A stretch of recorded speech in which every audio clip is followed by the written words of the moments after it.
Hey there, this is the first time we're joining the Pasadena City Council, so hoping we did it right. Looks like it, but God only knows.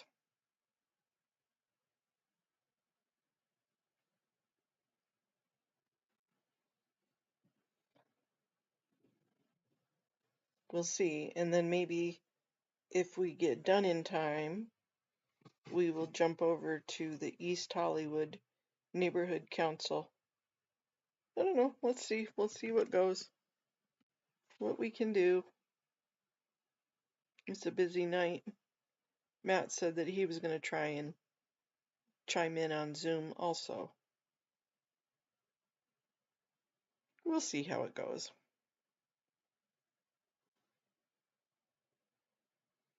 I don't normally get too many people at night anyways.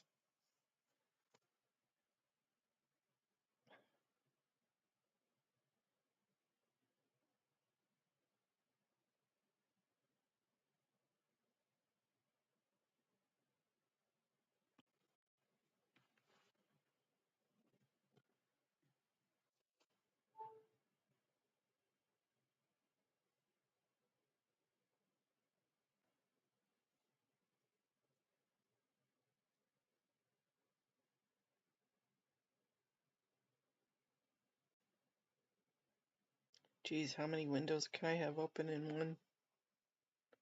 Oh my goodness.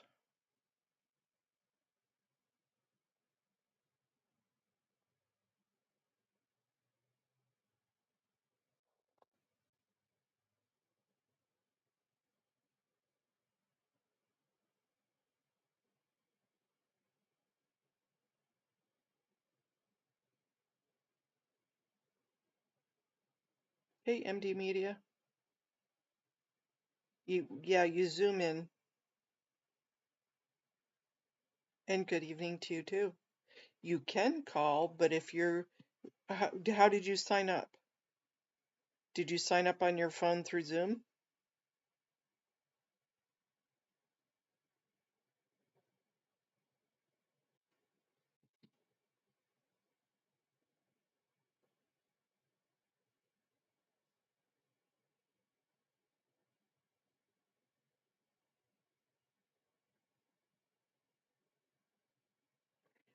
I don't know if there was a time limit to sign up.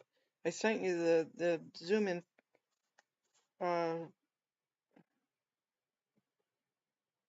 This accessory is not supported by this device. Oh, screw you. Okay. Yeah, you had to sign a public comment card, or else they're not going to know you're there. You can, however you want to do it. Just tell them you're a resident of the area and you've had concerns. I believe so. Did you sign in? Did you send in a card? A comment card, Amy?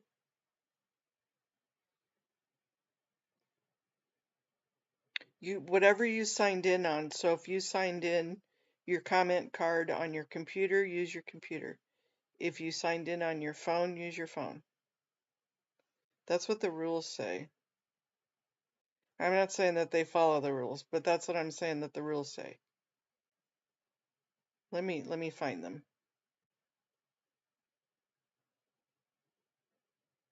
It is not on this one. It is on this one.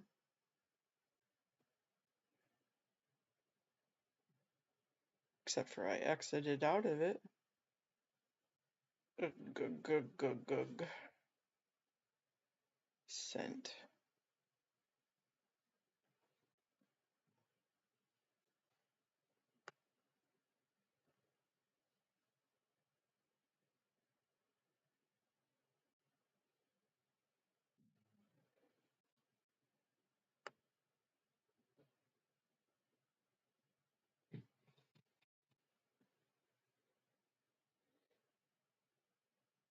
So submit a speaker card prior to the start of the public comment on that item at the following web page.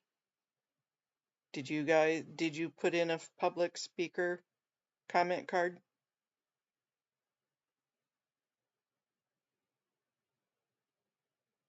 Okay, so you need to do that now. And here is the link, just in case you don't have it. Copy link.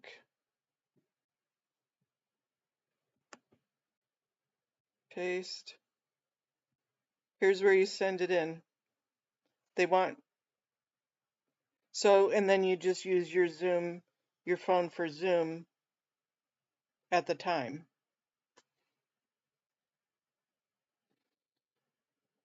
It looks like they track your IP address.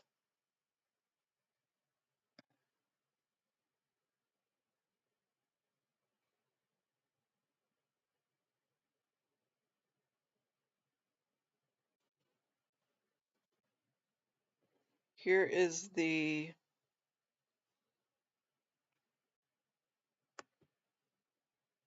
copy, paste.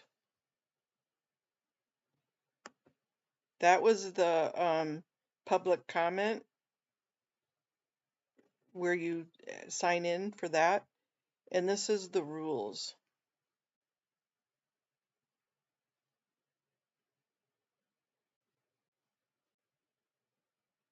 Hi, AZ Crimson. I just saw you over on Audit's channel.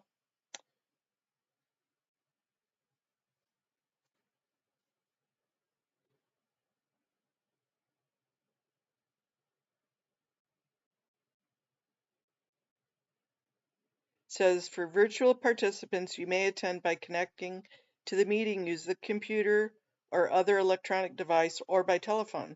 So I think you can call in, but it's however you sign up.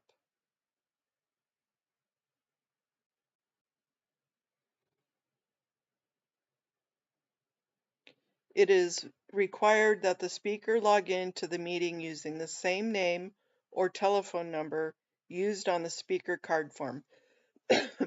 This will allow city staff to locate and promote the speaker into the meeting when it is time for their public comment.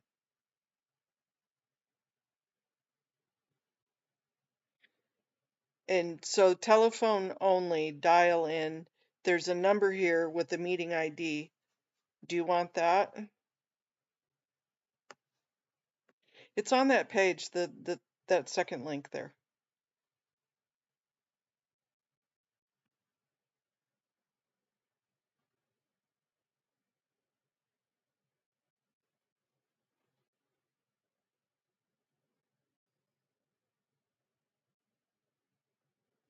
Well, thank you, AZ. Appreciate that. You can register right now. Yeah, you can register right now.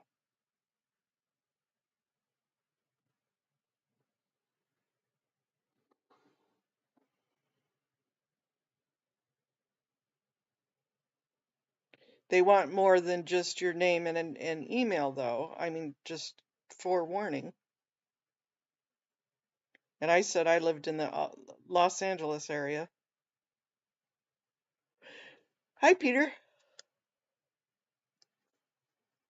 This is a different, well, it's not a different format really, but it's going to be a different vibe, a different meeting. I'm going to rehash some of what I said this morning. Changed it around a little bit, but okay, very cool.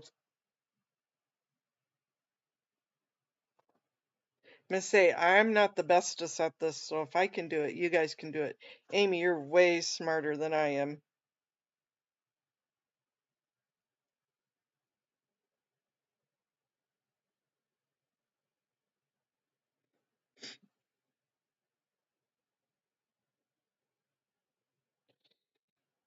You could put any name on the comment card,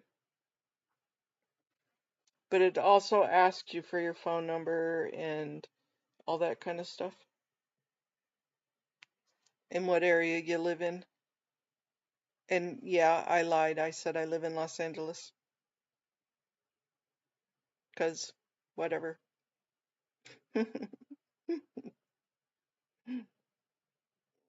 I've lied worse lies, believe me.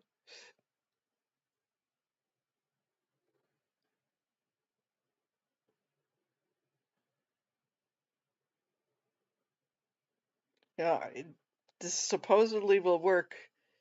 We've done enough meetings to know that hopefully this will work. We're gonna twinkle our nose and see if it does.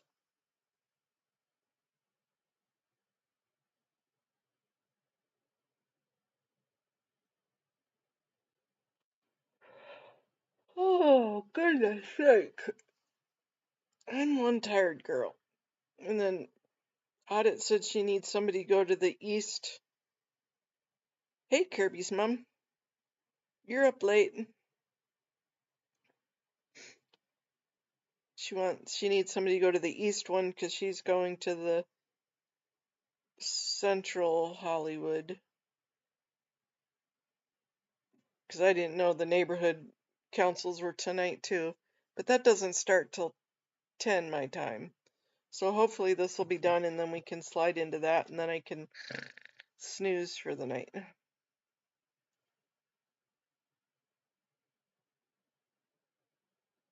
Ah, gotcha. So in the morning when we do my sunshines, I was talking to Serge today for a while. Man, that boy can talk. And he was talking, he had an analogy that he was talking about that was fabulous. And I think I want us all to write it in the morning. If you want to think about it, Kirby's mom before, but he was given the analogy of, you know, how can LAPD um, listen to the perpetrators? It's like having and the perpetrator, the protesters are, and the victims, the survivors, are being hounded and mitigated against and lied against. I mean, that's like a pimp saying, "What? Why are you? Why do you have a problem?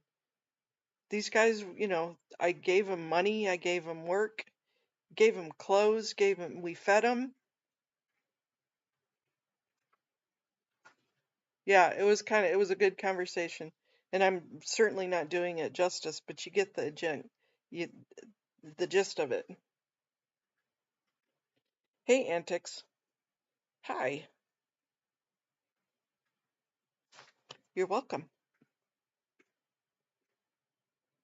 So I think that's what the theme I'm going to go with tomorrow to talk to the chief about they are being lied to about the protesters and about the survivors. And how dare they align themselves with the perpetrators and not believe the victims.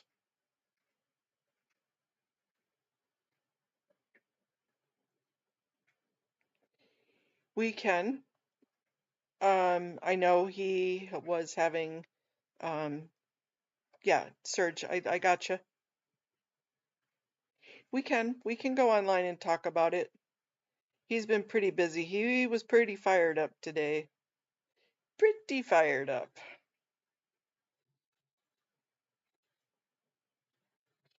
Sometimes, you know, when people are just need to be listened to, and you just go, mm-hmm, yep, mm-hmm, okay, and you just shut up and just let them go.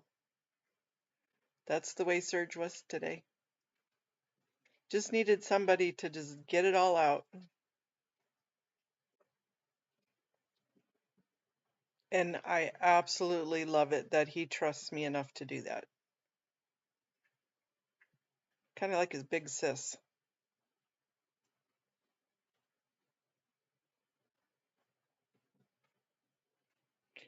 Love him and Michael dearly.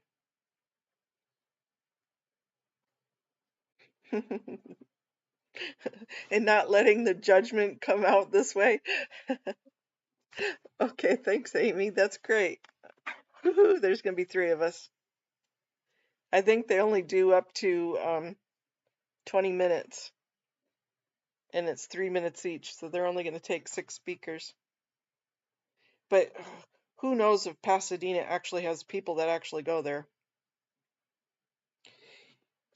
That's kind of what we were talking about, Amy.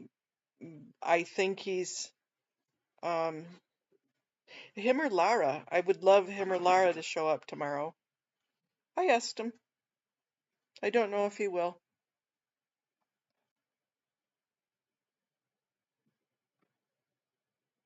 Seeing those kids last or the night before really, really threw him.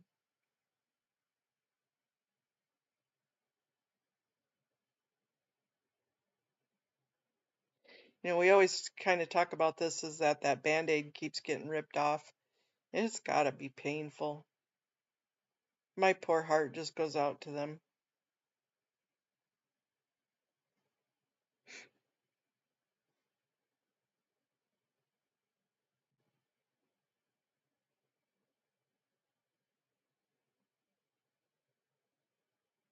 Yeah, had done that research on the statute of limitations, and I don't know if Laura.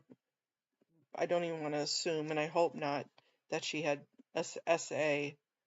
Um, but the auditing and the ethics handling is a form of SA in a form of sexual exploitation.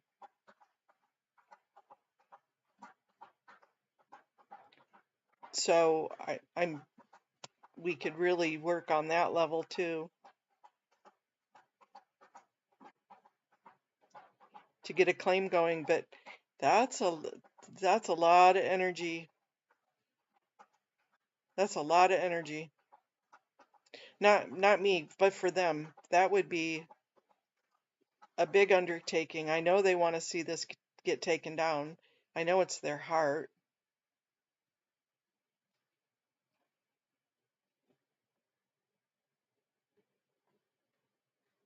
but that would definitely be a huge commitment.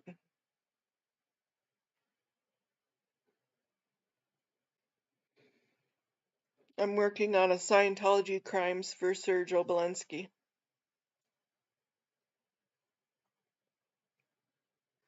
I'll have it ready to publish tomorrow. Yeah. Well, the statute of limitations is about the SA, though, Kirby's mom.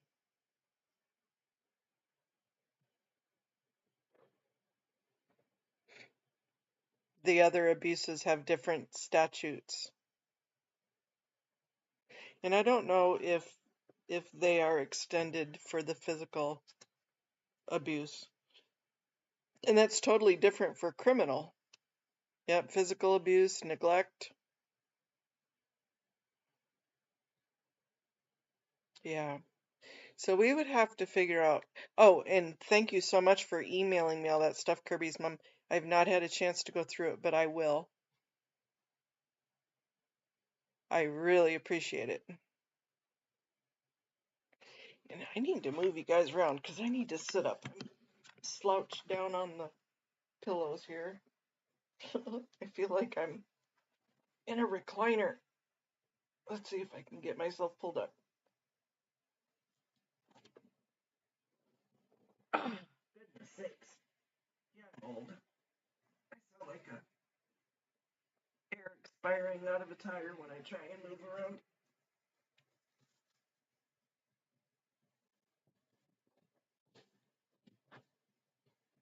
Well, they should be opening up these meetings anytime. That's all right. Thanks, Kirby's mom. I really appreciate it. I will look through them. Hey, hippie chick. Kirby's mom, are those time sensitive at all if I look at them maybe tomorrow afternoon or so?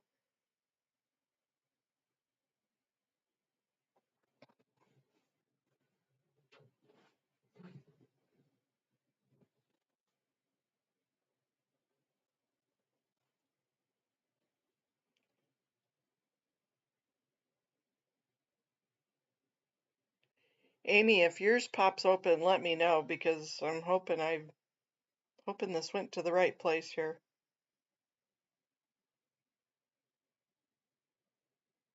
Okay.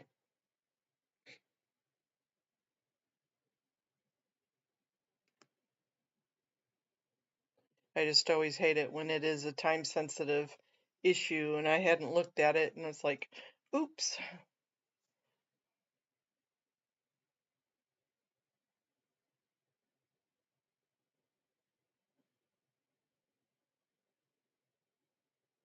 I hope they even remembered that they have a Zoom going.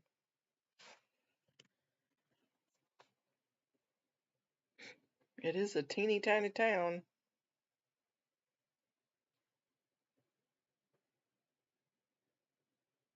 Isn't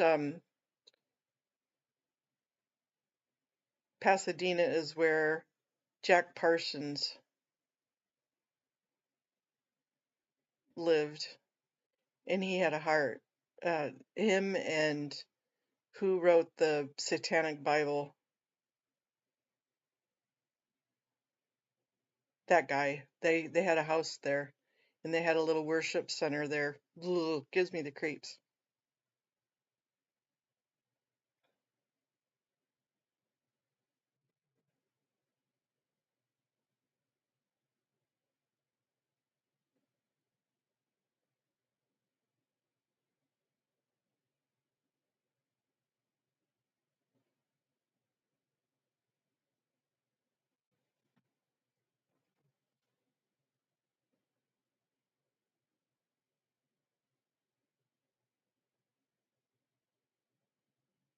Yeah, isn't it creepy?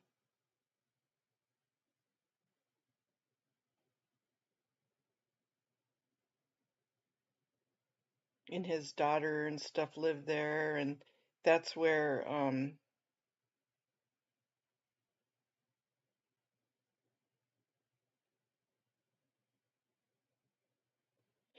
I think there is.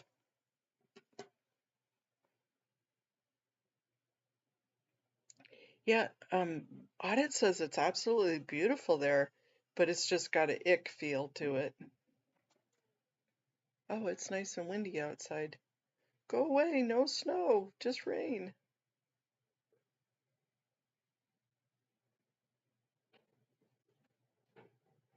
Amy, are you still waiting to get in?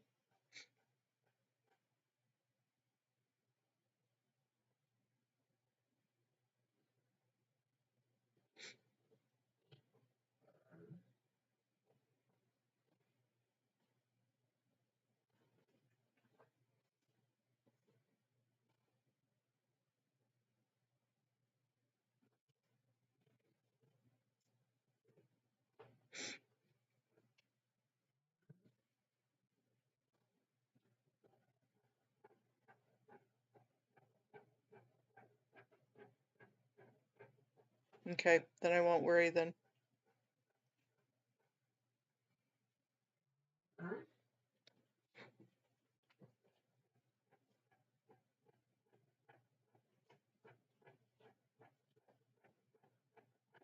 Yeah, I was watching Audit for a little bit. She was running around. She had almost 300 people on her channel chatting. I was trying to get a word in edgewise and it was just psh, flying by.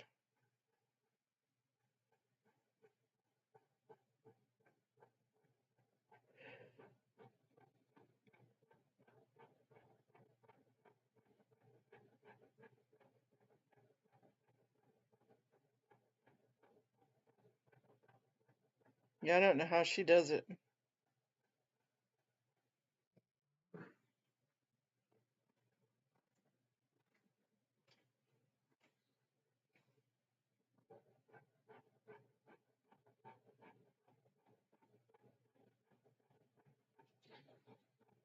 Oh, true, the vertical streamer, yeah.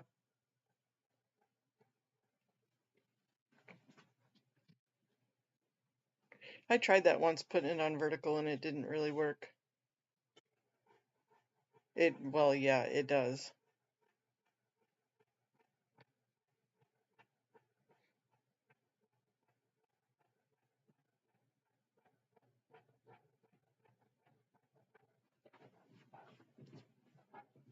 I'm kind of hoping that they're even.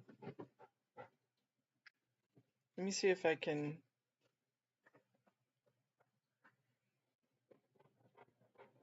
Well, that didn't work.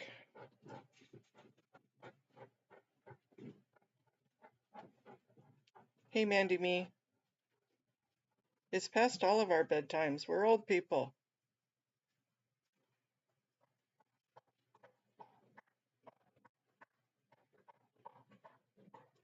Right, yeah, you need to have the wide screen.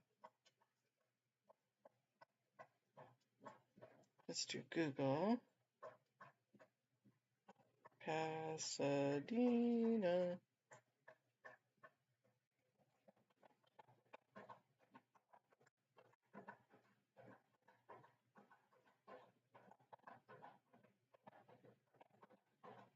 City Council.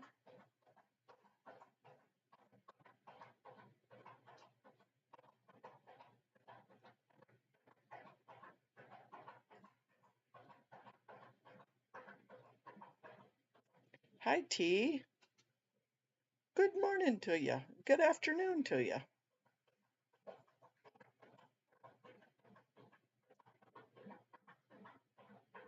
Yeah, there's a crazy amount of time zones.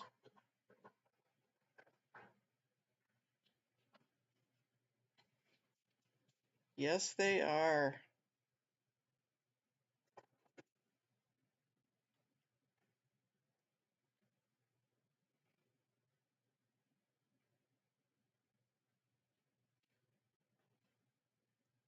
They have a YouTube.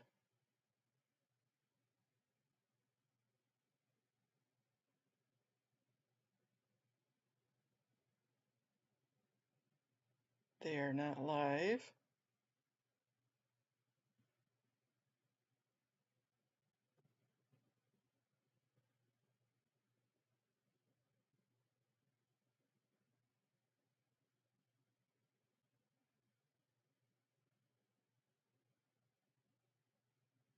Facebook, Twitter, Pasadena channel. Maybe it's on the Pasadena channel.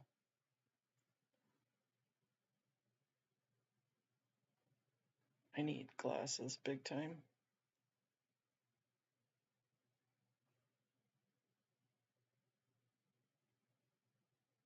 I don't want to grow up. I'm a Toys R Us kid. Thanks, Peter. Appreciate that. That's stuck in my head.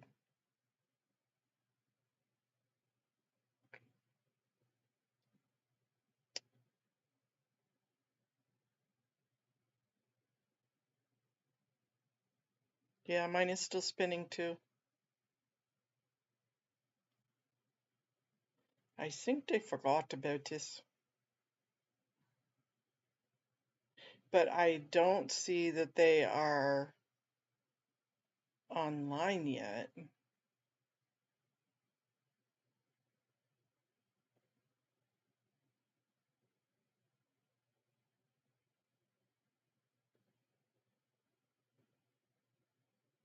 Thank you again, AZ Crimson.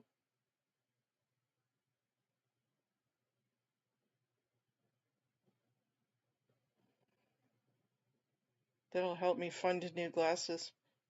I'm kidding. Your cat has the zoomies.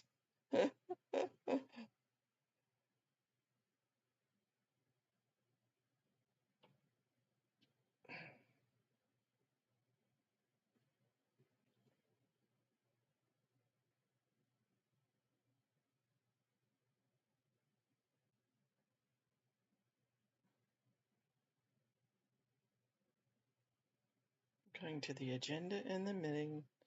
Yeah, it looks like they're running late.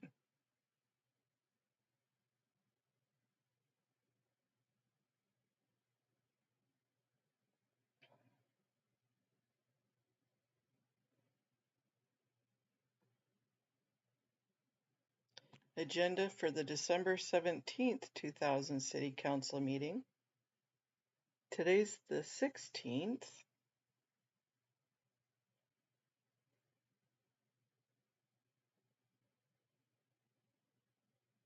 Ah, thank you, Kirby's mom.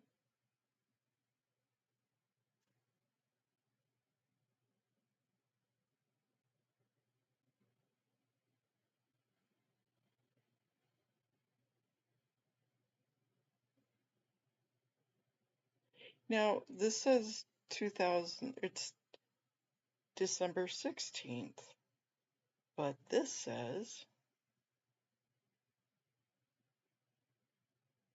December 17th, 2024 at 6 p.m.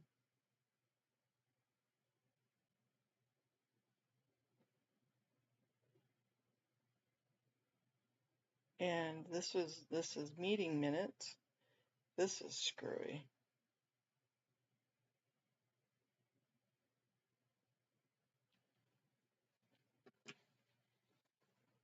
I know, right? It shouldn't be just voted on. Let me, am I crazy? Don't answer that.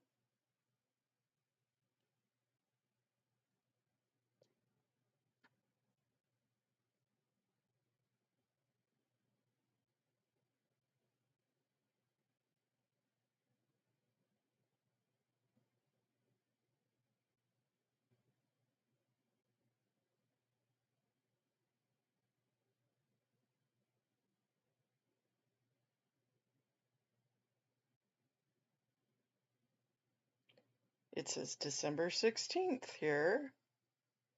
There was call-in.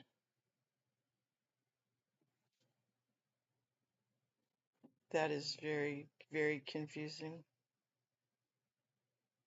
And I don't know how they got notes for December 17th unless it was December 17th, 2023.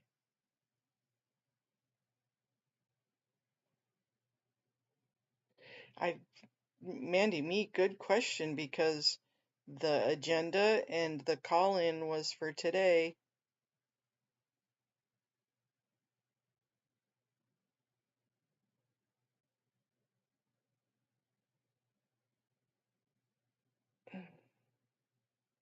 And the agenda says December 16th. There's a consent calendar, there's resolutions.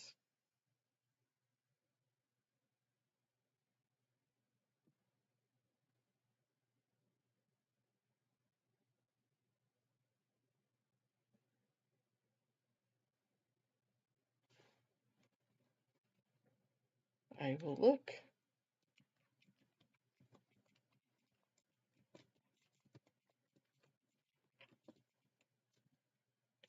And on the calendar it was today.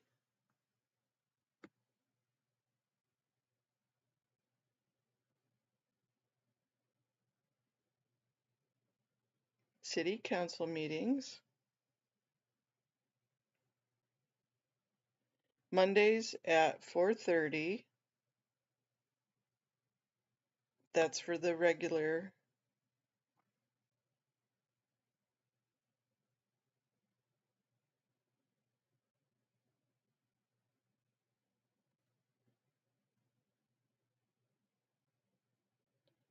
And here is the, I know you guys can't see it, but for January, or excuse me, December 16th, special meeting notice was for 5 o'clock in council agenda, December 16th. The closed session at 5, public meeting at 6.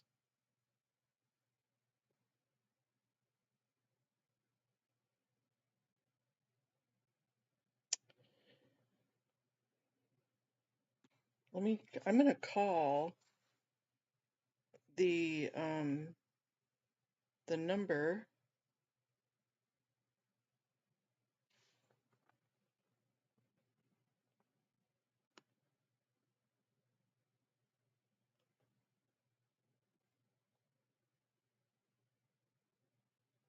That's not the number for that.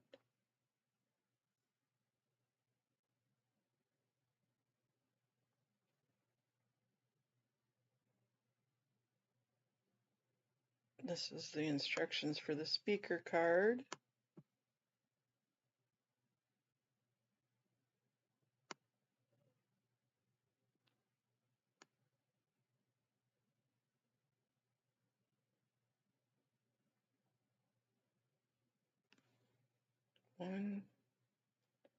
One, no, I don't need one.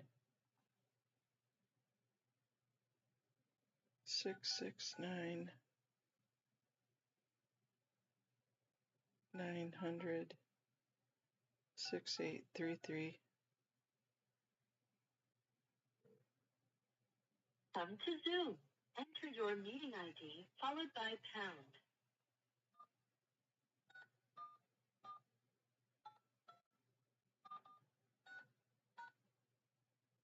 The meeting has not started. Please wait or try again later.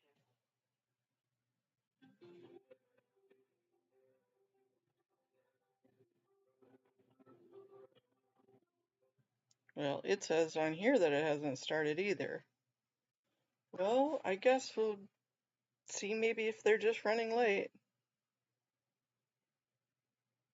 It's just on my Zoom computer, so it's not killing me. Yeah, they may still be in closed session.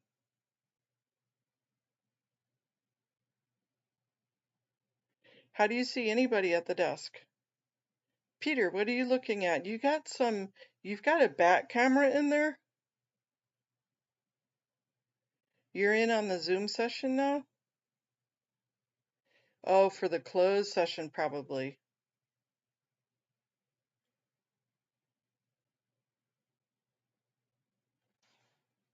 I was gonna say, you've got the secret spy cam.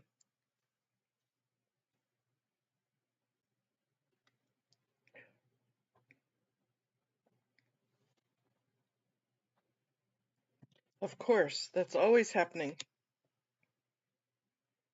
Yeah, they got in, that meeting this morning was, you installed Zoom. I've got Zoom on mine too.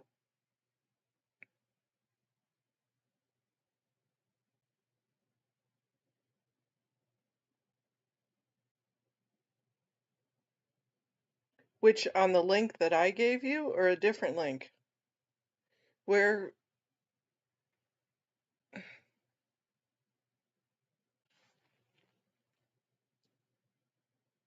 it's gotta be on a different Zoom then.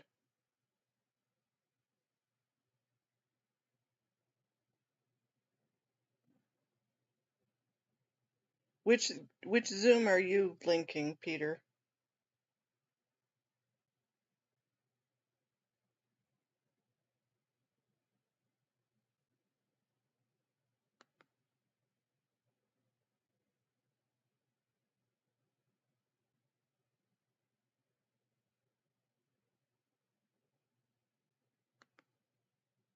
This one?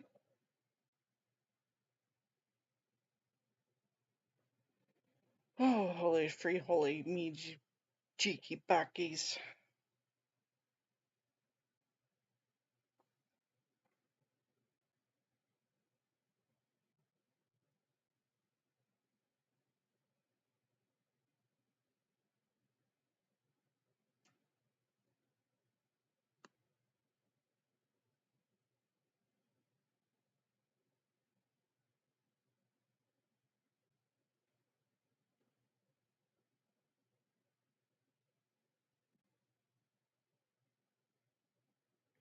I don't see a Zoom one for in on the agenda.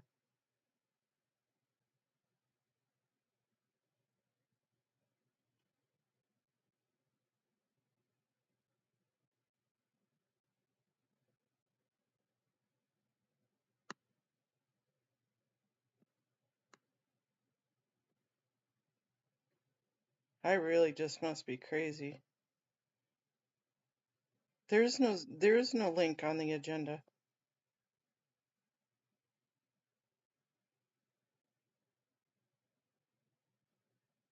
I'm gonna close that, go here, go here, council agenda. I'm public comment instructions.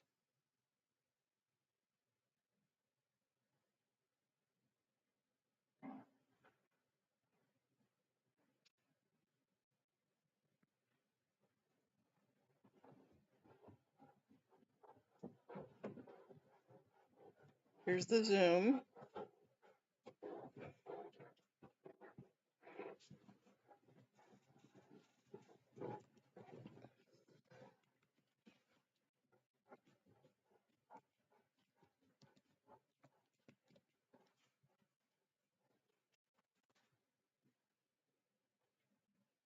It says the host has another meeting in progress.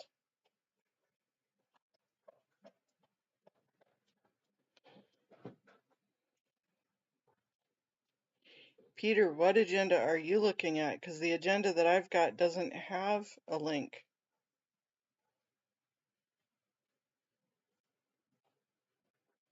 I get frustrated.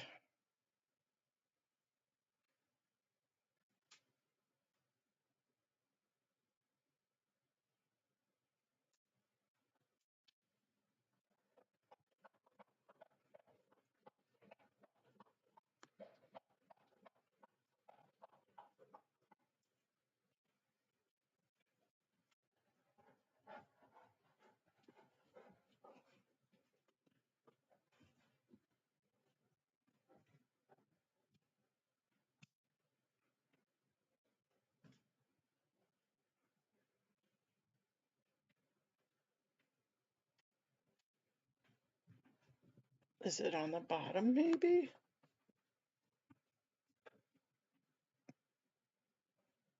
Commission vacancies? Nope. Am I losing it, you guys? Can somebody else post a link then?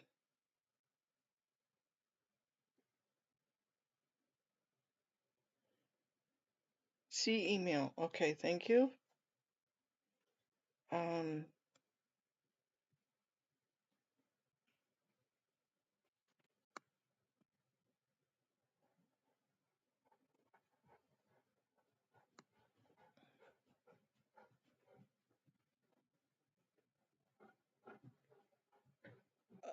oh, you're talking about, okay. We're not, that's not the meeting we're in, Peter. That's that's the neighborhood council meeting. Oh, thank goodness. I am not going crazy. See, I knew I wasn't going crazy.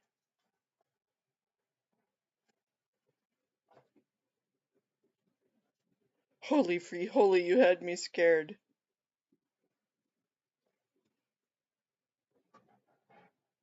Thanks, Antics. Okay, that's the one where audit was going for the 6 o'clock meeting for CNHC, the Central Hollywood Neighborhood Council.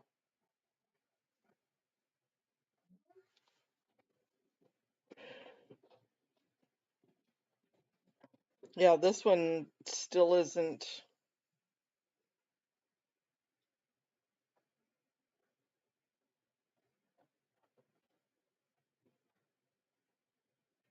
They must be still in executive session.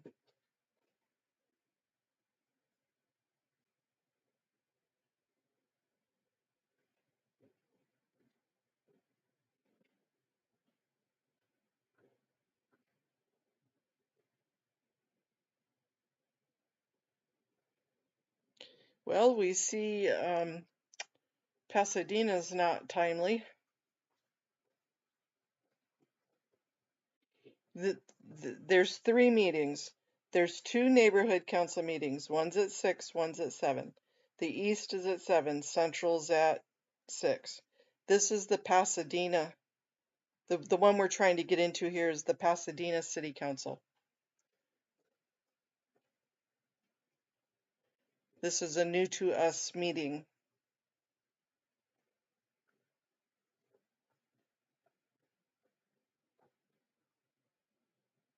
And you are right. There are 2 neighborhood council meetings. One's at 6, one's at 7.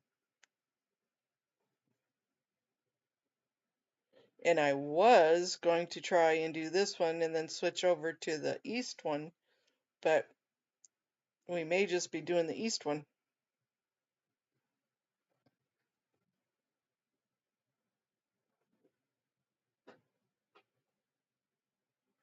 Matt wanted to do the Pasadena one, and it happened to be supposedly tonight.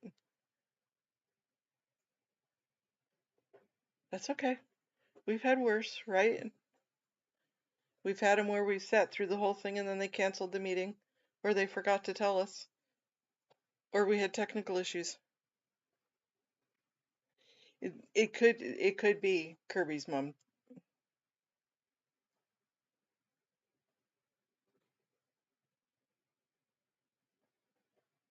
but I don't see I don't see that they're live and they had a okay.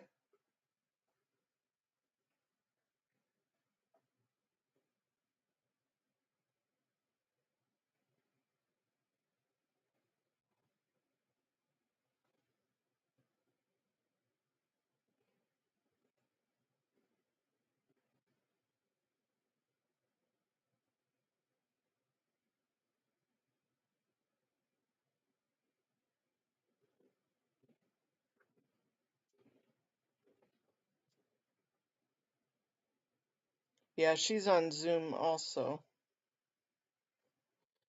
Well, you guys, we'll give it a few more minutes and then we'll switch over. I'm not going to do the central one, even though that's where Sunshine is, and I really like. He's a nice guy. Matt, we can't win them all. We tried, right?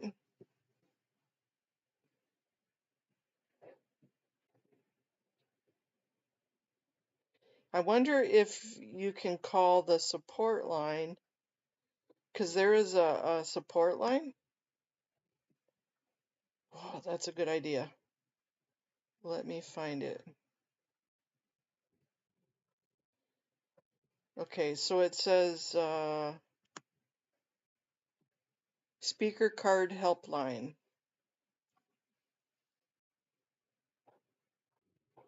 I'm gonna call. Let's see. 626-744-4124.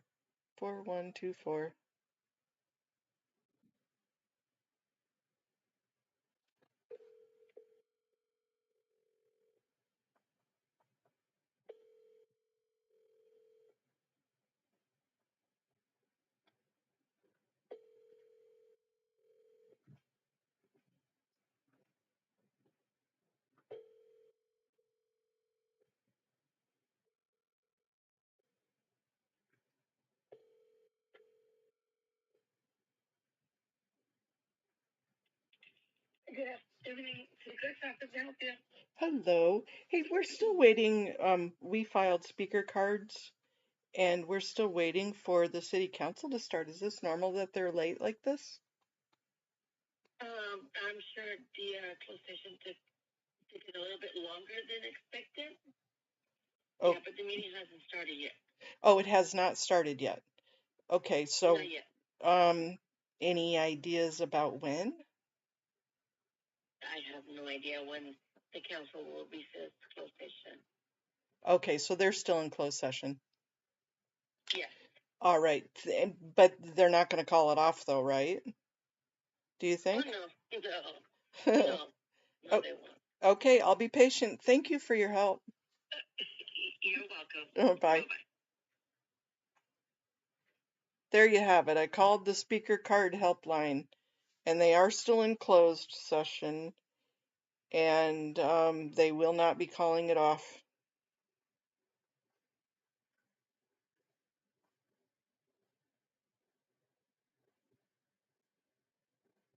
Okay, thank you, Peter. Yeah, I've got that one pulled up too.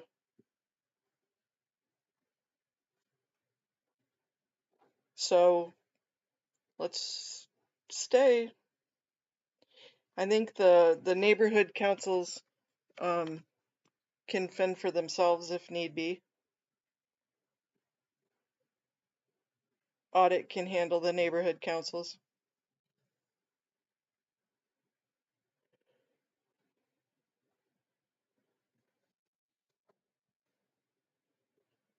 She's a tough cookie. She can do it.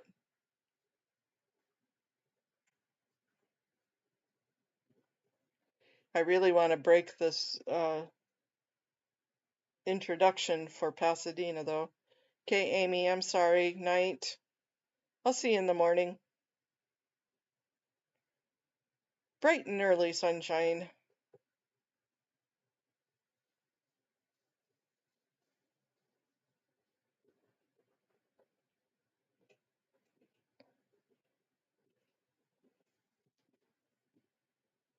Well, Matt, it's us. We get to hang out together for a little while. They're probably all back there eating their Christmas dinner.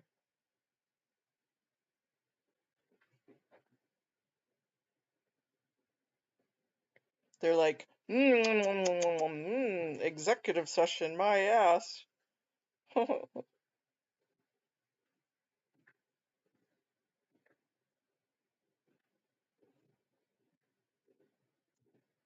Yeah, that was a cute picture of you laying down there on the star.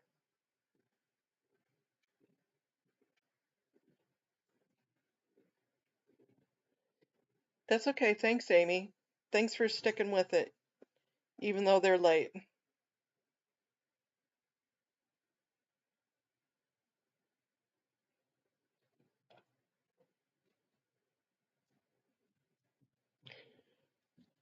I should have grabbed some munchies.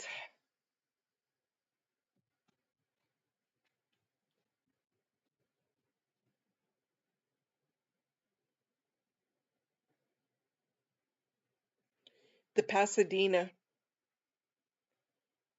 This is the Pasadena City Council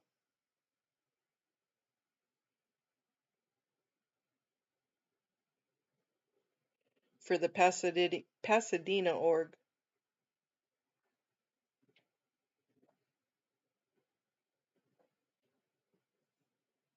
And I just called the helpline and they said the meeting hasn't started yet.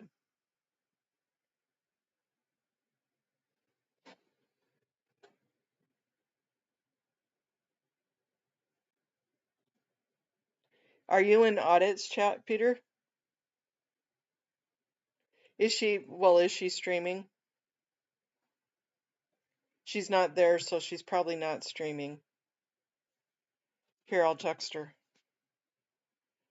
Little Miss Audit, Little Miss Audit, Little Miss Audit, answer me.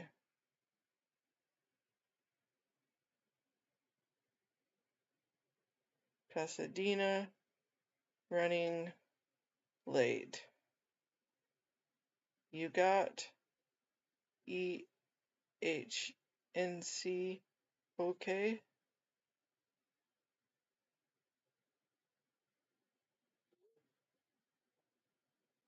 Yeah, I didn't think she was live because I think she was doing it by Zoom, and she doesn't know how to do Zoom on her YouTube.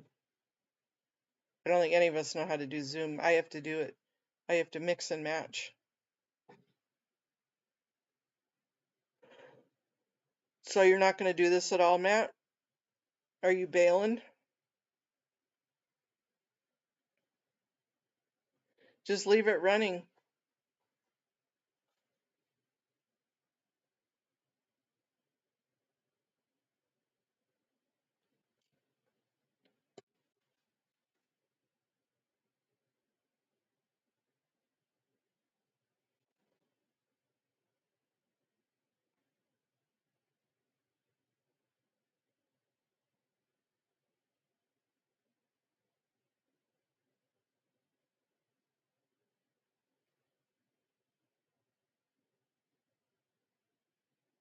And they could be another hour. They could be 5 minutes.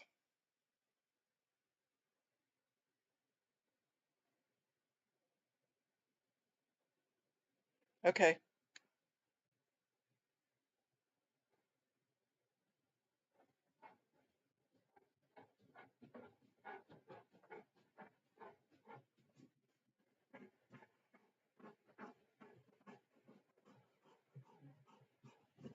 Are you dying, girlfriend? Really?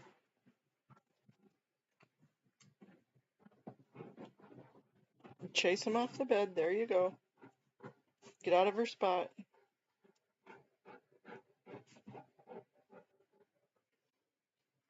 Well, there you go. That works.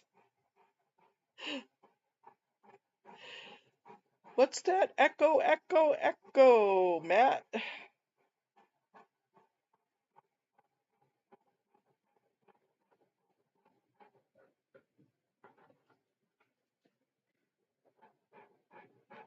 That's what I was just laughing about.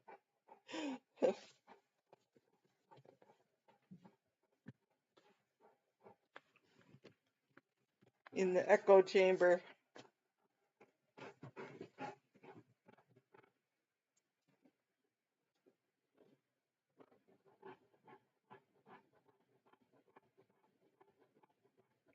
Now, I have to tell you, there's been plenty of times before streaming, because on streaming I don't do that, where I've had to take meetings on the old toiletta. Because all of a sudden you have to go now. So you're sitting on the toilet hitting mute. Don't listen.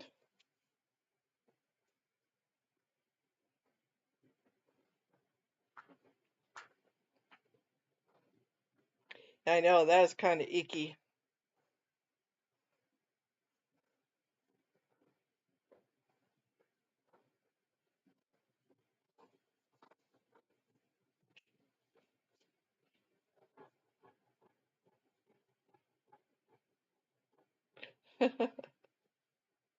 You're right. Sit on hold and sit on the toity.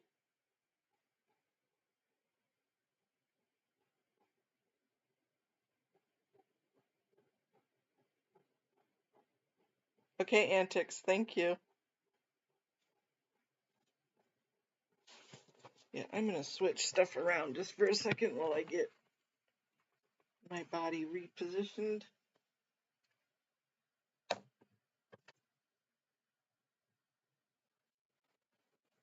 My legs are touching each other and they don't like to touch each other.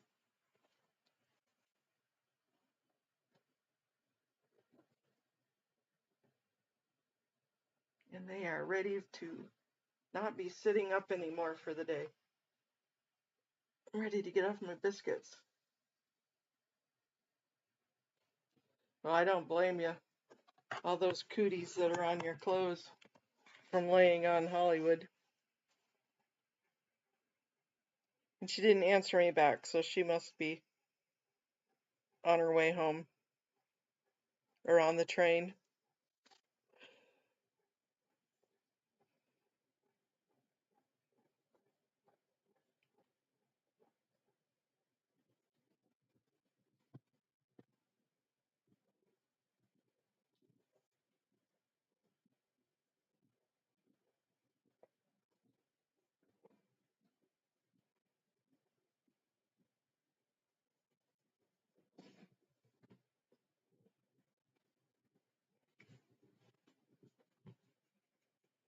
Let's see, I can go on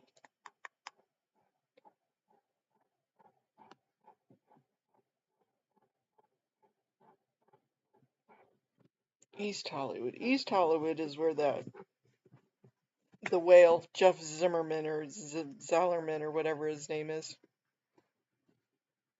He's a, I won't say it because pigs are cute. But I don't like that guy. He's a jackass. I'm wondering if I can zoom on this one too.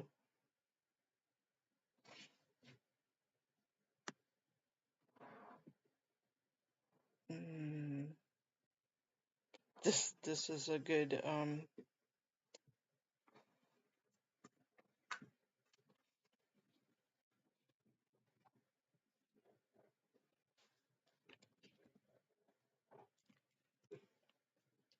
this is a good try run. Let's see if we can zoom on two browsers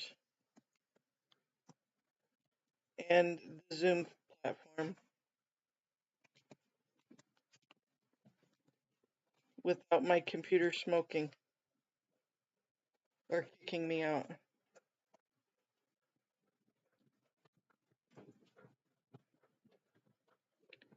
Governing board. Is that the same as City Hall Council Chambers? Yep, I can do that. Hey, Peter, my computer didn't blow up. So we have a Zoom on each browser and the Zoom app.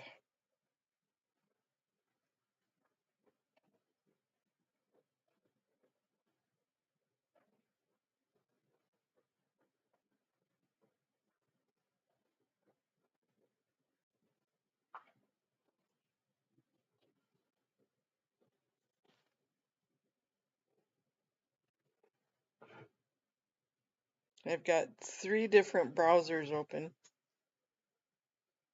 I have my eyes popped open about 6:30 this morning, and I did fall back to sleep for about 45 minutes. But yeah, it's been a long day. I could use some sleep. It's only 9:45, so it's not too bad. But I'm ready to take some melatonin and just kind of snooze. Maybe watch some stupid videos. Some brainless, stupid videos that just make you laugh.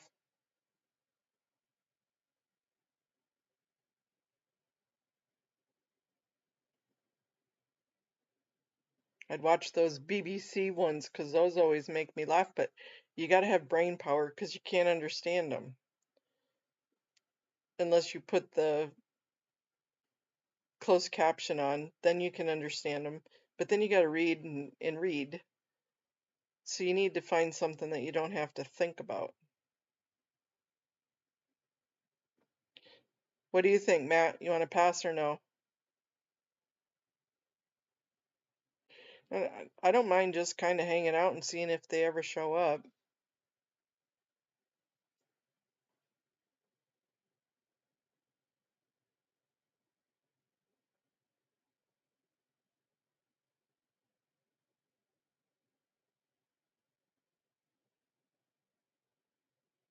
Your call, Matt, your call.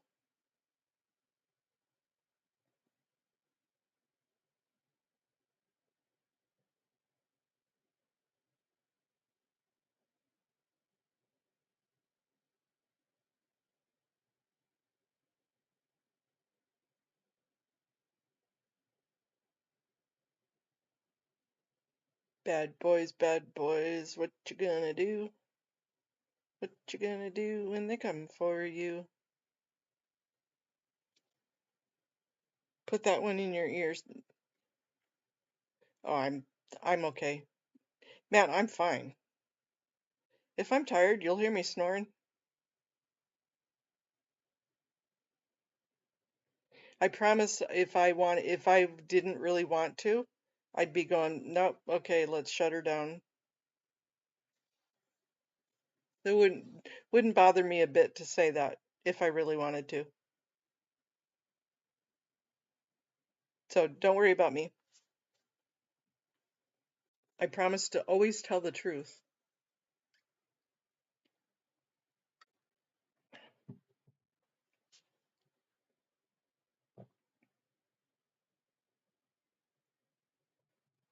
I should have grabbed some snackies before I jumped into bed though. Could have grabbed snackies and maybe a drinky. I've got my water, but I could have grabbed a club soda and whiskey or something. It at least made me laugh during the meeting and waiting.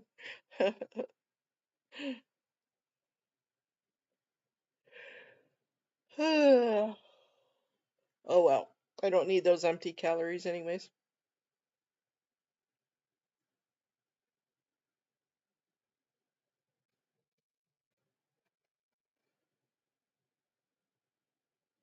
Did your mom make you some enchiladas tonight, Matt?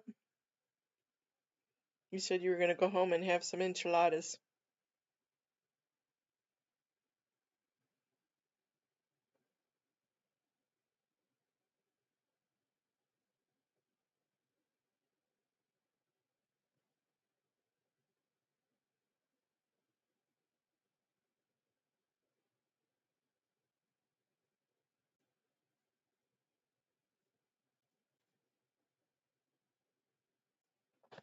Well, while we're waiting, I can look at emails from earlier and see what you sent me earlier. Let me see.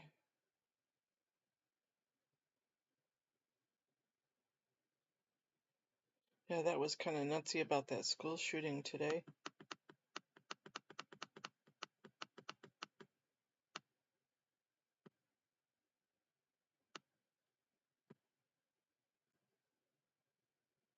Oh, I did look at your email today. That's right.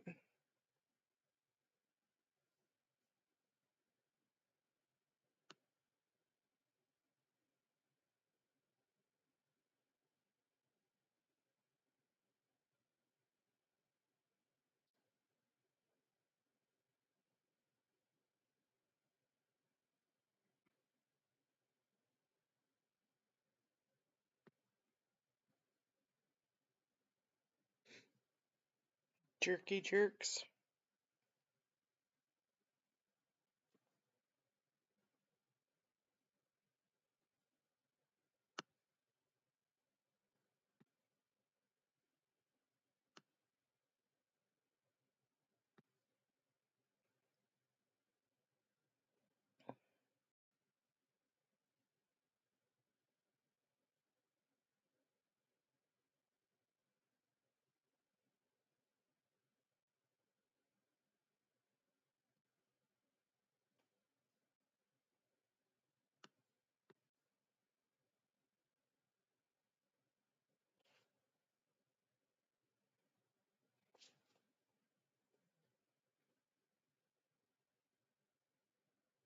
You could see who else is. I'm still here too.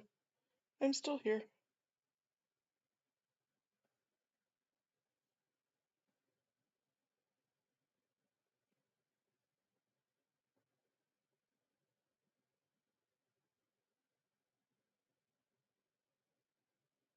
Matt, do you ever go to casinos? I was asking that. Oh, Eric is at it. He's in Vegas right now.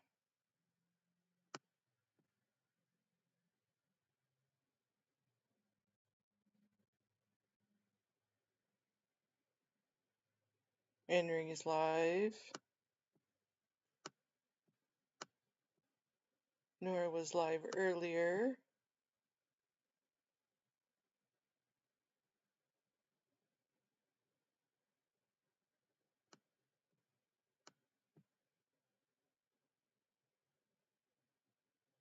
Your Faces of Scientology. Nancy Drew is live.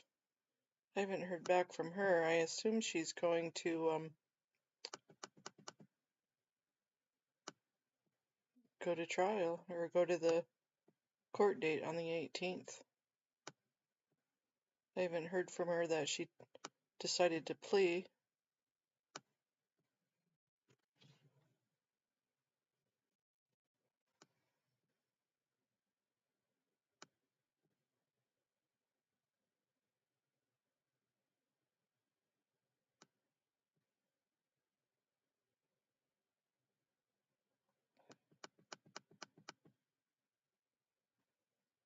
Hmm, nothing really fun.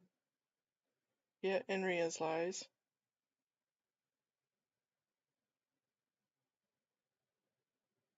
Casinos are there because they lose money, and I think that's the other way around.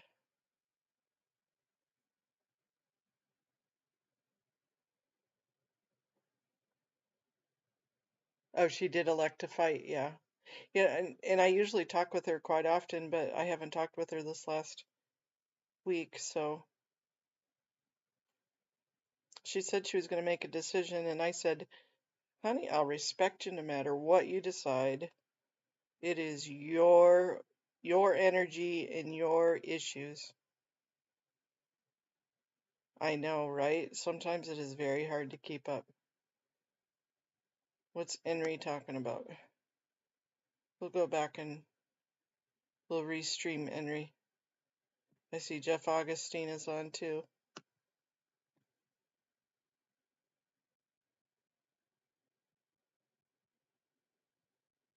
There's MD Media's post. That is so weird to see your own posts.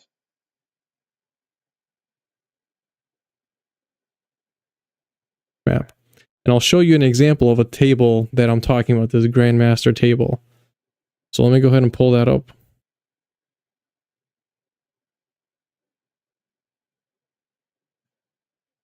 Yeah, I kind of disagree with a little bit with that.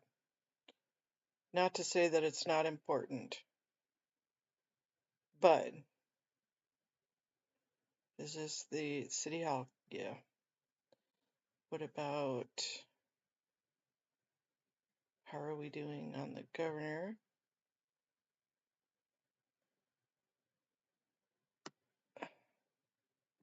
The stream will begin shortly. We can watch this one while we're waiting, I suppose.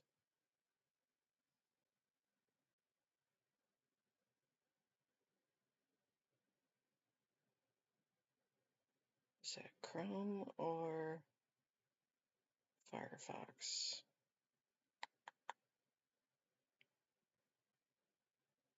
There we go.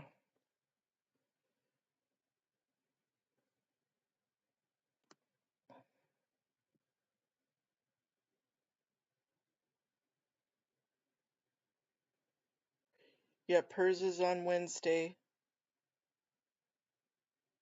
afternoon. I'm not too sure what time.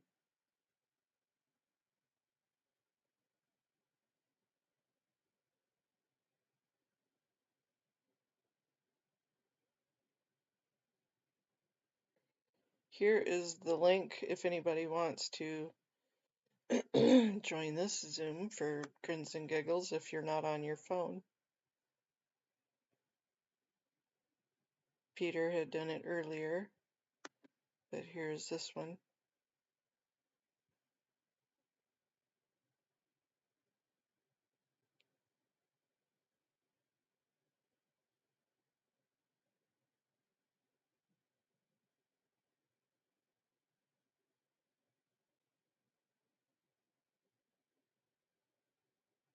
Yeah, I laugh. Sometimes my son comes in here and I've got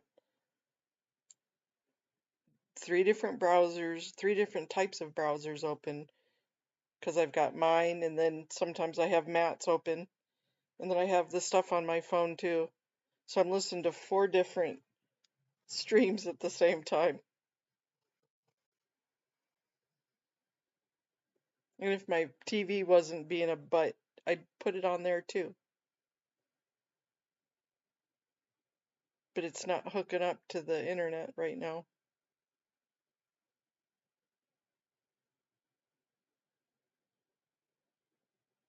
That's multitasking.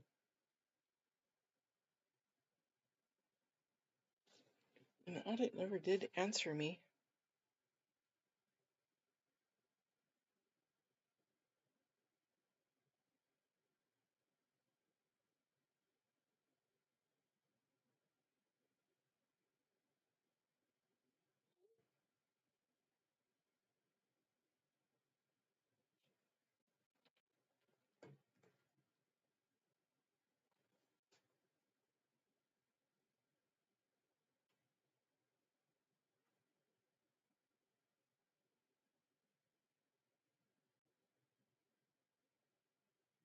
Would that Zoom even work? Because that's my copy of the Zoom with my login. Oops. I better.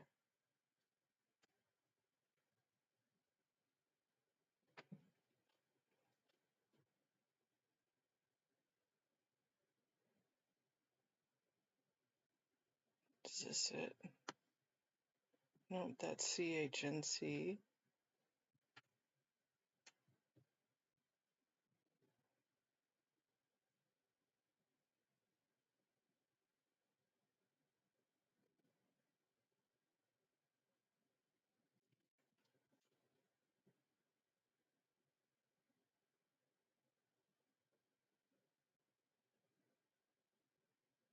back to Google for a second. Go back to Mozilla. Go to here. East Hollywood.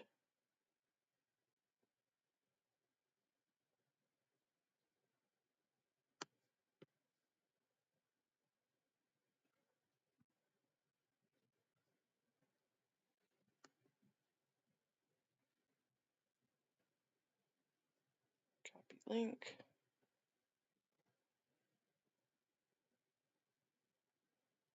All right. That would be nice. Get my TV working. Yeah, here's the link. That's a better link. Oh, buddy, go lay down. I see you.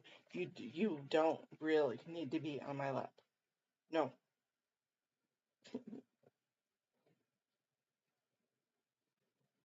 May I help you? Ow! Fart face? Ow! You have big paws. You're a big dog. Yeah, you're a big dog.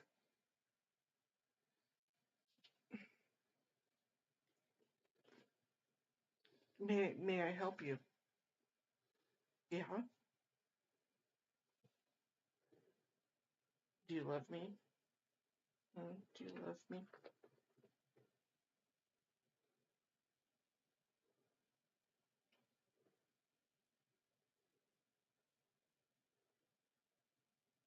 That's just his head, you guys. Hey, everybody, how are you?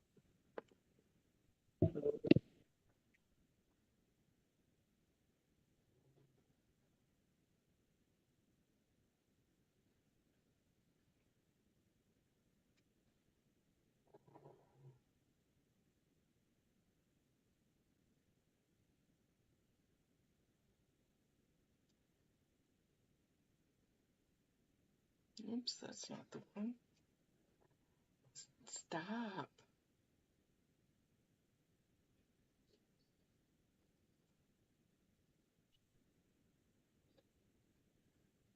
Hey, hello, everybody. Good evening.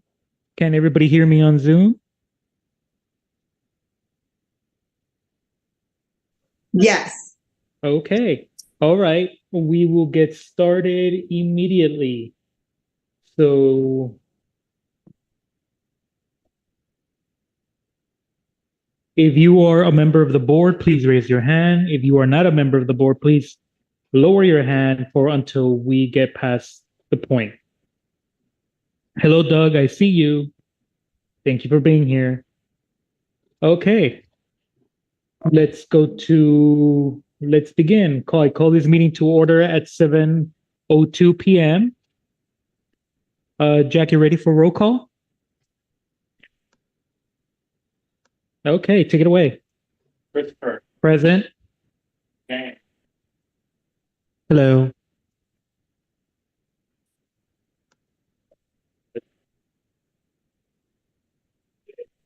We can't hear Jack online. Oh, is this? Mine?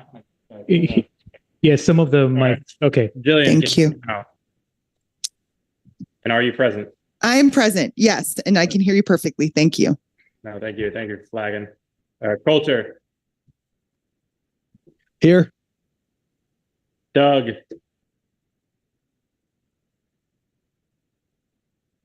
Doug. Oh, I need to let him talk. Doug. I'm here. Perfect. Thank you. I'm here. Yep. Jennifer. No. Stephanie. No. Mike. You're No. gonna see him. Jack is present. Vicky. Not present. No. Rosie. Here. Josh is not here. Catherine. I do not see her. Catherine's a no. All right, that has us at 7 with a quorum. Okay. Go ahead. Oh, I see Mike. Oh, Mike, are you present? I just promoted him.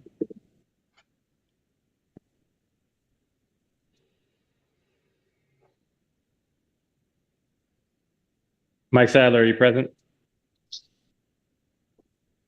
Oh, yeah, present. Perfect. All right. 8. Okay. With that, we have 8. So now we go to public comment on non-agenda items. These are public comment for items that are not on the agenda. So if they are on the agenda, please hold your thoughts until we get to that item. All right. I see 2 hands. Do you have a comment? Okay. I'll allow you to talk, Lionel. Good evening, board members. Lionel Morris speaking as an individual. I want to say happy holidays and happy new year. Thank you for your public service. I'm also here to express my frustration with the Department of Neighborhood Empowerment. I'm also disappointed, and generally speaking, with neighborhood councils in general, because it seems to me that neighborhood councils are not collaborating with one another, especially those who represent underserved, low-income, middle-class, working-class neighborhoods. As you can tell, politicians like to divide and conquer neighborhoods. And it seems to me that the new general manager has not done enough to improve neighborhood councils. And I'm very frustrated with that. I'm disappointed that the department has not done enough to empower neighborhood councils, especially those in the low-income areas. There's so much things going on in a city, and the city council does what they do, and lobbyists continue to fund their campaigns and get away with land development and land grabs and all these special interests. And it's time for neighborhood councils to unite and to fight back against corruption, undue influence by lobbyists such as VICA and other special interests. I'm very frustrated, and it's time that we become much more vocal and proactive and demand transparency, accountability, and honesty from our politicians. I spoke with Mr. Hugo Martinez at an event, and Parker Corning event in District 2 a couple of weeks ago. I told him that we need to fund more services, city services to help the poor, more street services, improve infrastructure, sidewalk repair, and protect civilian employment from the hiring freeze, provide better services to our community members. Because according to the budget by Kenneth Mejia's analysis, the city controller, the LAPD has the biggest budget. I mean, far bigger than any other city department, and other departments are facing budget cuts and shortage of staff. And we cannot continue to allow that to happen anymore. So we need to demand Hugo Martinez and the city council and mayor to do the right thing and to listen to the people. Thank you. Thank you. Okay, now we go to Audit LA. You got 2 minutes. Go ahead. I support what Lionel says. He's a good guy. I want to talk about, well, first of all, I would like to know why there's never a senior lead officer here. I did go to a CPAD meeting. Was very surprised to see Janet Whelan sitting there, with all the controversy. Now I understand a lot more. I understand why the planters, since I've been coming here, since June, I think it is, and these non-permitted planters that are non-ADA compatible are still there. It's like Christmas, from June to Christmas. They are still there. Now, mind you, further down on Sunset, they had the same situation, and the city says, "Oh, you have to remove those because that's going to block the homeless, the unhoused." And not only did that happen, but the city came and took them away, almost immediately. But here for 6 months, I go to every single public works meeting and just about every single city council meeting.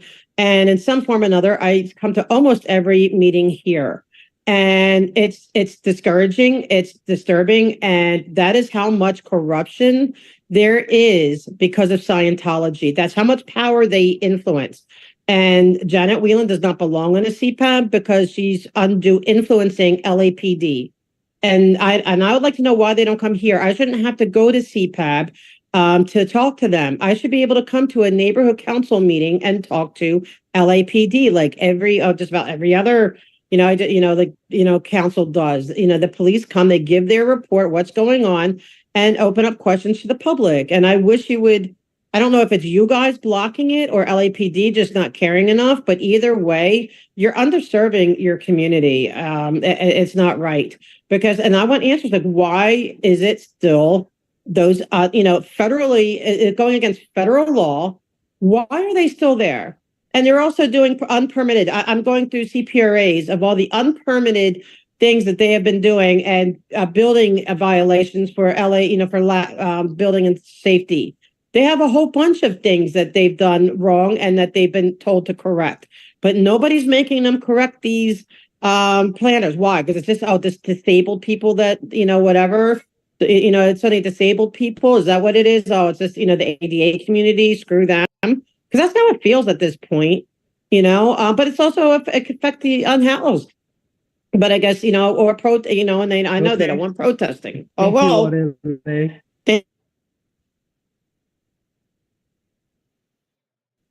Okay, we now go to Mona. I'll allow you to speak. This meeting is being recorded. You have 2 minutes.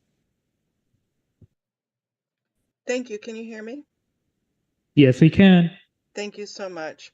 Neighborhood council members, we have been coming here since May, June, and continually asking about the planters over on Fountain and L. Ron Hubbard Way. We also asked about the permitting on L. Ron Hubbard Way, the construction permitting, the temporary permitting, and none of it is being taken care of. We've also been talking with Public Works. Public Works kicked the can down the road to the city attorney's office. The city attorney's office really hasn't done squat. And at this point, it's pretty unsettling, especially with the planters, because over on Sunset, they were taken away. And if they were food carts, those would have been confiscated a long time ago. I'm not too sure what in the world is going on, but it is a violation of city, state, and federal code. The Department of Justice is looking at this, and it's about time that you guys start making some noise as a neighborhood council and start getting some feedback from the city councils so that way we can get some answers. And I appreciate it, and happy holidays. I'm sorry to have to keep thumping you guys over the head about this. What a nuisance. But there really is one quick way to get rid of us. Do the right thing. Thank you, and I yield back my time. Thank you.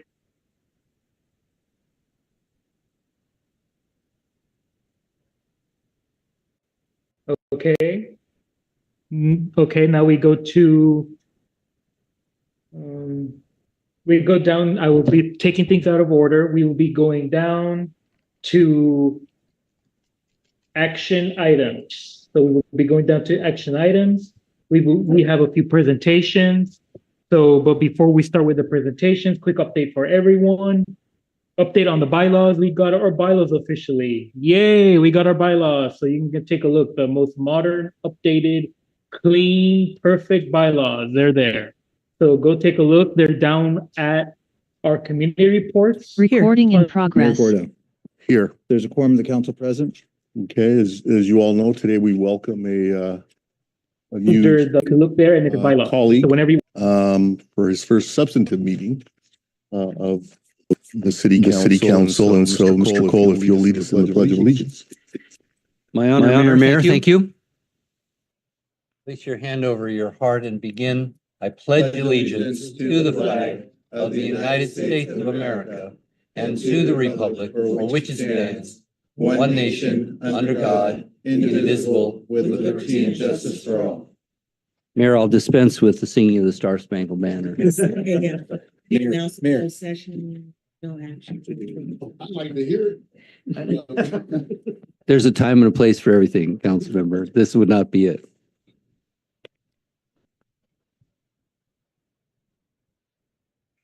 Okay, the clerk is going to administer an oath of office.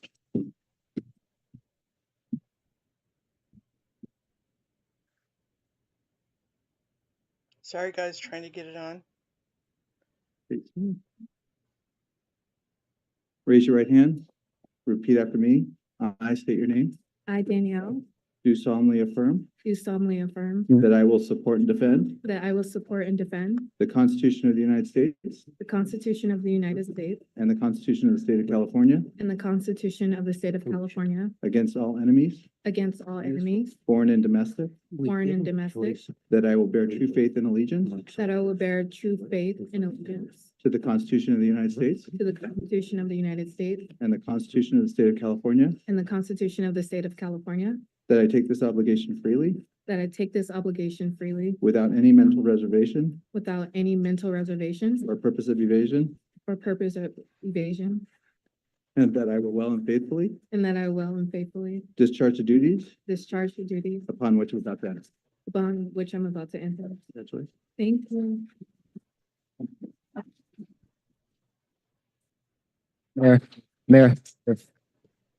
Mayor, if I may, I just want to congratulate Danielle. She's District 3 Arts Commissioner now, appointee, and she works for the Armory Center of the Arts, who, of course, we all know Leslie and all the work that she does there. So congratulations, and we look forward to working with you.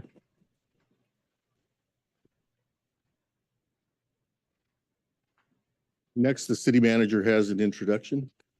Thank you, Mayor. It's my pleasure today to introduce our new Director of Public Works. His name is Greg DeVink. He's coming up to the podium now. Mr. DeVink comes to us from the city of San Gabriel, where he was the Director of Public Works for 6 years. Prior to that, I don't have the exact numbers in my head, but you were at the city of Santa Monica, I believe, for 22 years. An engineer, I forget which branch, but maybe you can tell us, who has done incredible things at the cities he's been a part of. And this is just something for me, we've all discussed street pavement condition index. And he took the one in San Gabriel, turned it from something in the low 50s to being in the mid 80s. That means better streets. So I don't mean to put pressure on you, Mr. DeVink, but we all here would love for our streets to improve the way you improve them in the city of San Gabriel. And welcome. And I don't know if you want to say a few words. Sure. Thank you. Good evening, Mayor, Vice Mayor, members of the City Council. My name is Greg DeVink. I'll do a very quick introduction. I can talk a very long time about public works because I love it. I grew up on the East Coast. I graduated from Rutgers University with an engineering degree. I worked 6 years in private industry designing bridges, which is not as exciting as it really sounds. Then I got into public works. I came to California, and Santa Monica gave me an offer. I was there 22 years. I did deliver, most of my time there was delivering large CIP projects for them.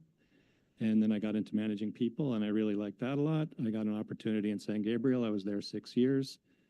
And then this opportunity came up to even do more, to help more people. I do personally get a lot of gratification out of delivering projects and services that Public Works does to make lives better for people. And I'm very happy to be here and looking forward to working with all of you for years. Thank you. Any questions?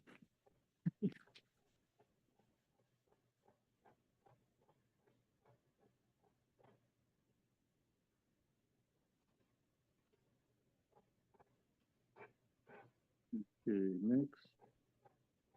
The light failed here. Next, we have some commendations for service to the city. And if I can have Keith Holloway step forward.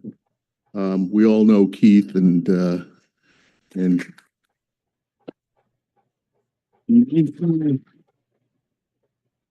1979, Keith Holloway began his career with the city in the Public Works Department. I didn't know that. Yeah, May 22nd, 1978. In the Public Works Department, and thereafter was promoted to firefighter and then fire engineer, where he now holds the distinction of being the longest serving firefighter in the department. Currently serving as Fire Station 36, Keith takes great pride in maintaining his fire engine, keeping it in pristine condition, and always ready to respond. He has led by example over the years, building an excellent rapport with his team, serving as their mentor and consistently encouraging their professional growth. Excuse me. He is driven by deep love and passion for our community, and approaching every call with care and composure, skillfully easing concerns and earning trust. And we all know Keith Holloway is someone who cares deeply about this community, and has so for a long time. And we all consider you a friend and family member here in Pasadena. So congratulations.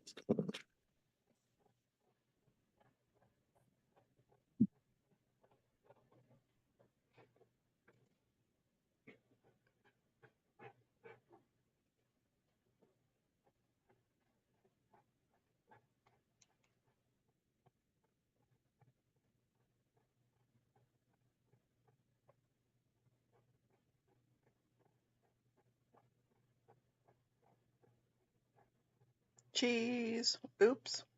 Oopsie.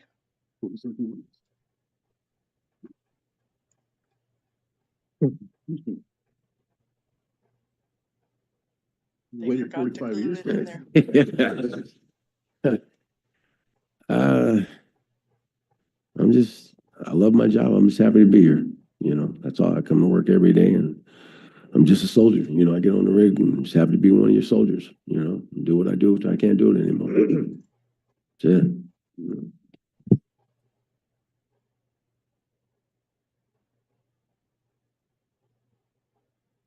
Mayor, if I may, I spent a lot of time at Station 36, and I mean Holmes is not shy to speak, and so that's not you. And also Holmes has a nickname for each firefighter. So I'm wondering if you can go through the list of firefighters in the room right now and just share your Really? nickname if it's appropriate. On making a short speech. Got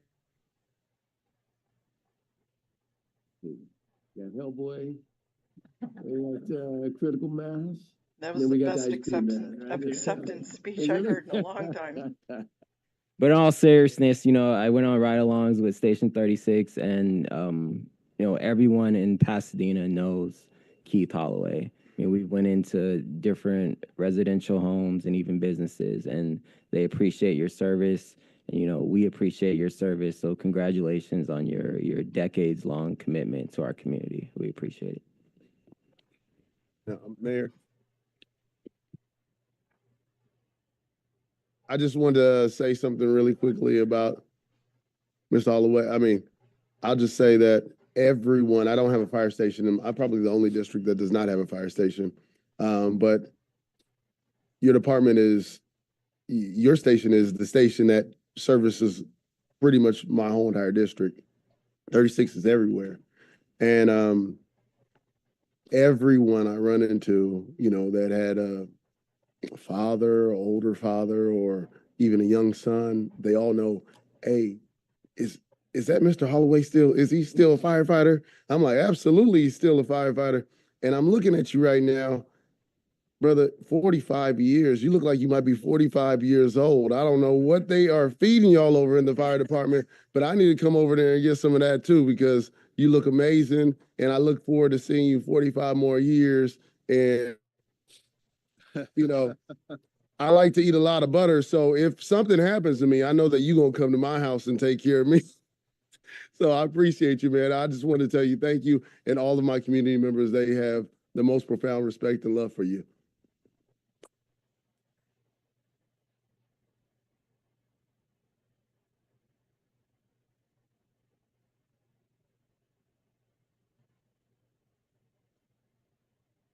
Okay, cheese.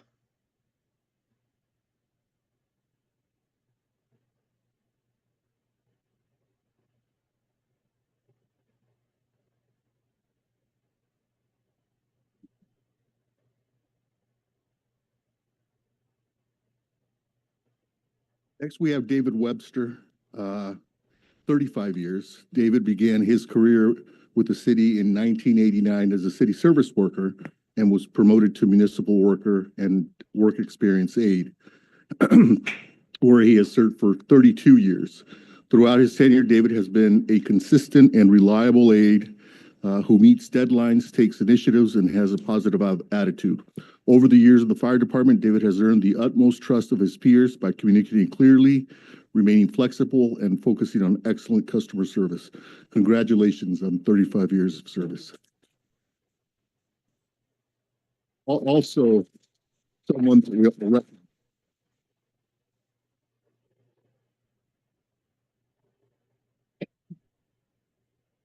Cheese. I forgot to say it. I'm doing great. I've been at 35 years in the Tri-State. I do every day, teaching, and take care of everybody, taking care of them. That's all. I'm real good.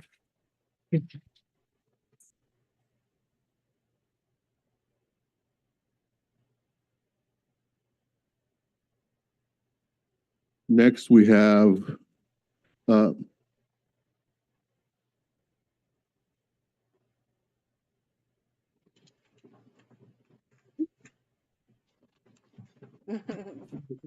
More cheese.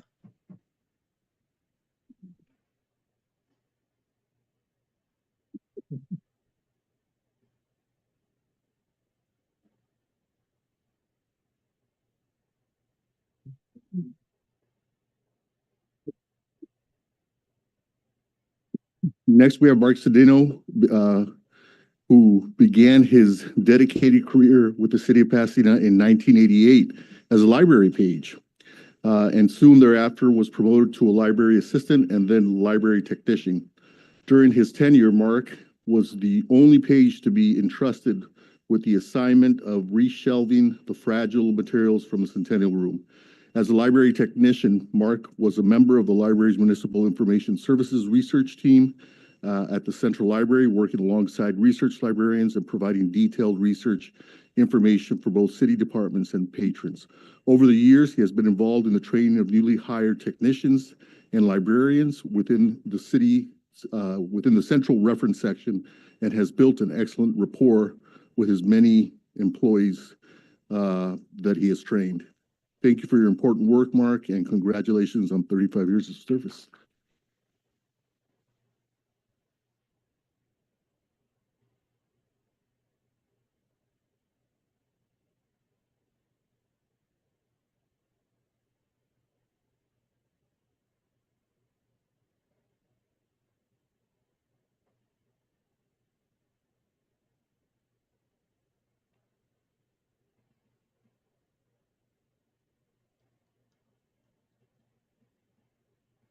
I want to say it's always been a pleasure serving at the Pasadena Public Library, and I look forward to continue that service. It really is a joy. Thank you.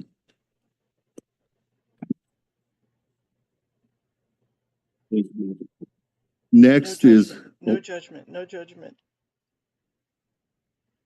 He looks like a librarian, you guys. He looks very astute, though. Next is Sherry Johnson. Sherry is joined the city in 1989 as a page at the La Pintoresca Branch Library and has served as a library assistant and library technician. During her tenure, she has worked at all 9 Pasadena branch libraries. She has been instrumental in training new employees through coaching and encouragement, maintaining the library's collection, preparing statistical reports, scheduling the library in its meeting room space, assisting with programs, and it's dedicated to the provision of exceptional customer service. With her courteous, patient, and empathetic nature consistently displayed to patrons at all times and to its internal customers. A promoter of literacy, Sherry's enthusiasm and creativity are evident when she conducts weekly infant-toddler story times. Her support and encouragement to the Lamanda team will continue to make an impact for years to come. Thank you for your dedicated service over the last 35 years. Sherry?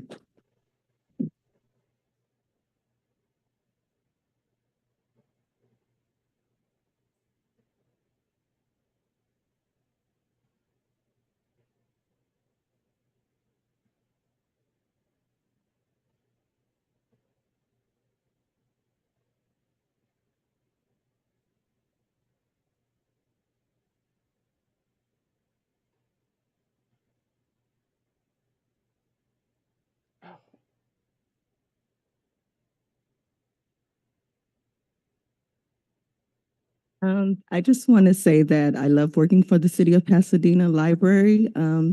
And one more thing I want to add, if you guys know about the Pinterest the Family Fun Day, I was one of the originators of that.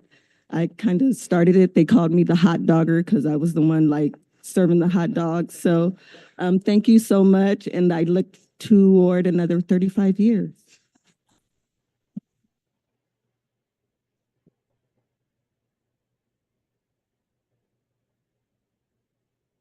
Next, Kenny Graham. Kenny joined the city in 1989 and began his career with the MASH program in the Public Works Department as a civil service worker in forestry. Within 2 years of being appointed to full-time work, he was promoted to maintenance worker 3, then to foreman, and then to superintendent in 2001. Throughout his tenure, Kenny has been responsible for planting, trimming, and removing trees and promoting the overall health of our urban forests. And he has planted thousands of trees during this time with the city. He's built an excellent rapport with his co-workers and members of the public over the years. And in his spare time, enjoys following the Dallas Cowboys. We got to change that, Kenny. And restoring classic cars. Thank you, Kenny, for your service over 35 years. Again, someone that we've all known and worked with for a long time.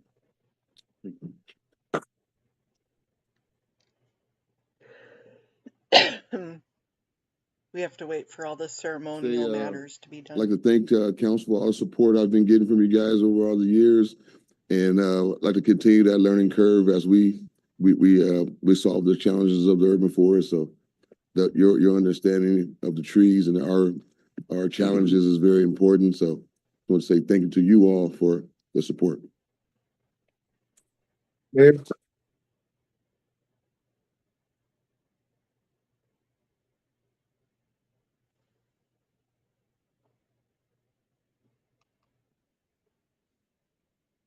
Kenny, I just want to say the residents in the first district are extremely happy with the service that you provide them on a regular. Anytime I send you an email, it's funny, I'll send you an email and you guys have done the work before you even respond to the email. The love and the passion that you have for our urban forestry is unparalleled. I go to other cities, I'm just like, wow, you know what? We have an amazing urban forestry here. I mean, I was in Tokyo and it's like concrete city.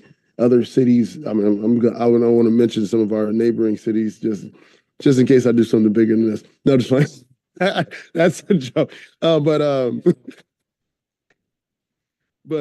I just want to say that your team does an amazing job. You are an amazing motivator of people to get out there and do that work and actually have the love and compassion for our residents. Because some of the residents, I just want to say, they're not always easy to work with, but you guys always do the most you possibly can. And for one, as one council member, I just want to say that I'm appreciative of that. And I think our residents are as well. Thank you, Kenny.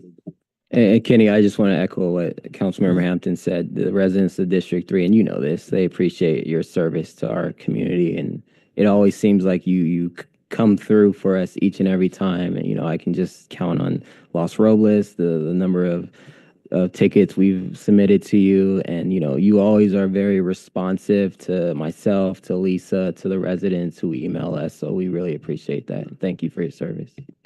Like the firefighters have nicknames for everybody. I'm gonna call you the Palm Frond King. No, Okay, antics.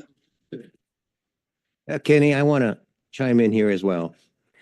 You know, Noreen and I know you're close to Noreen, and we've really counted on you so long for so many things, for tree planting and all the community things that you do. So thank you so much. And, you know, you've been terrific. So you've been a great help to our district and our residents. So thank you very much.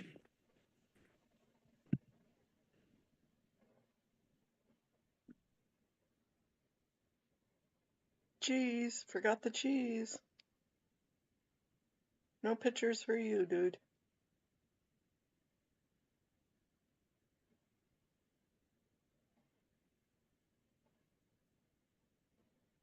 We haven't spoken yet, antics. We're still waiting our turn.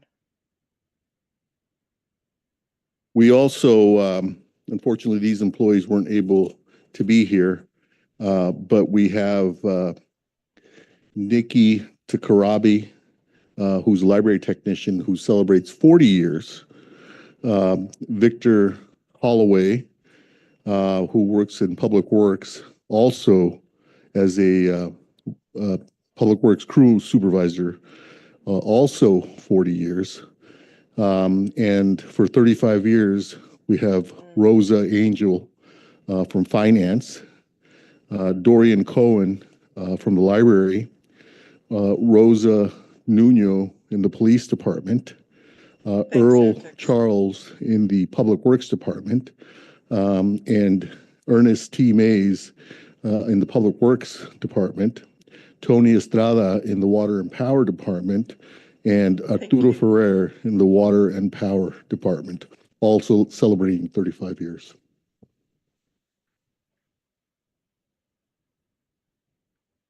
Yay, ghost cheese.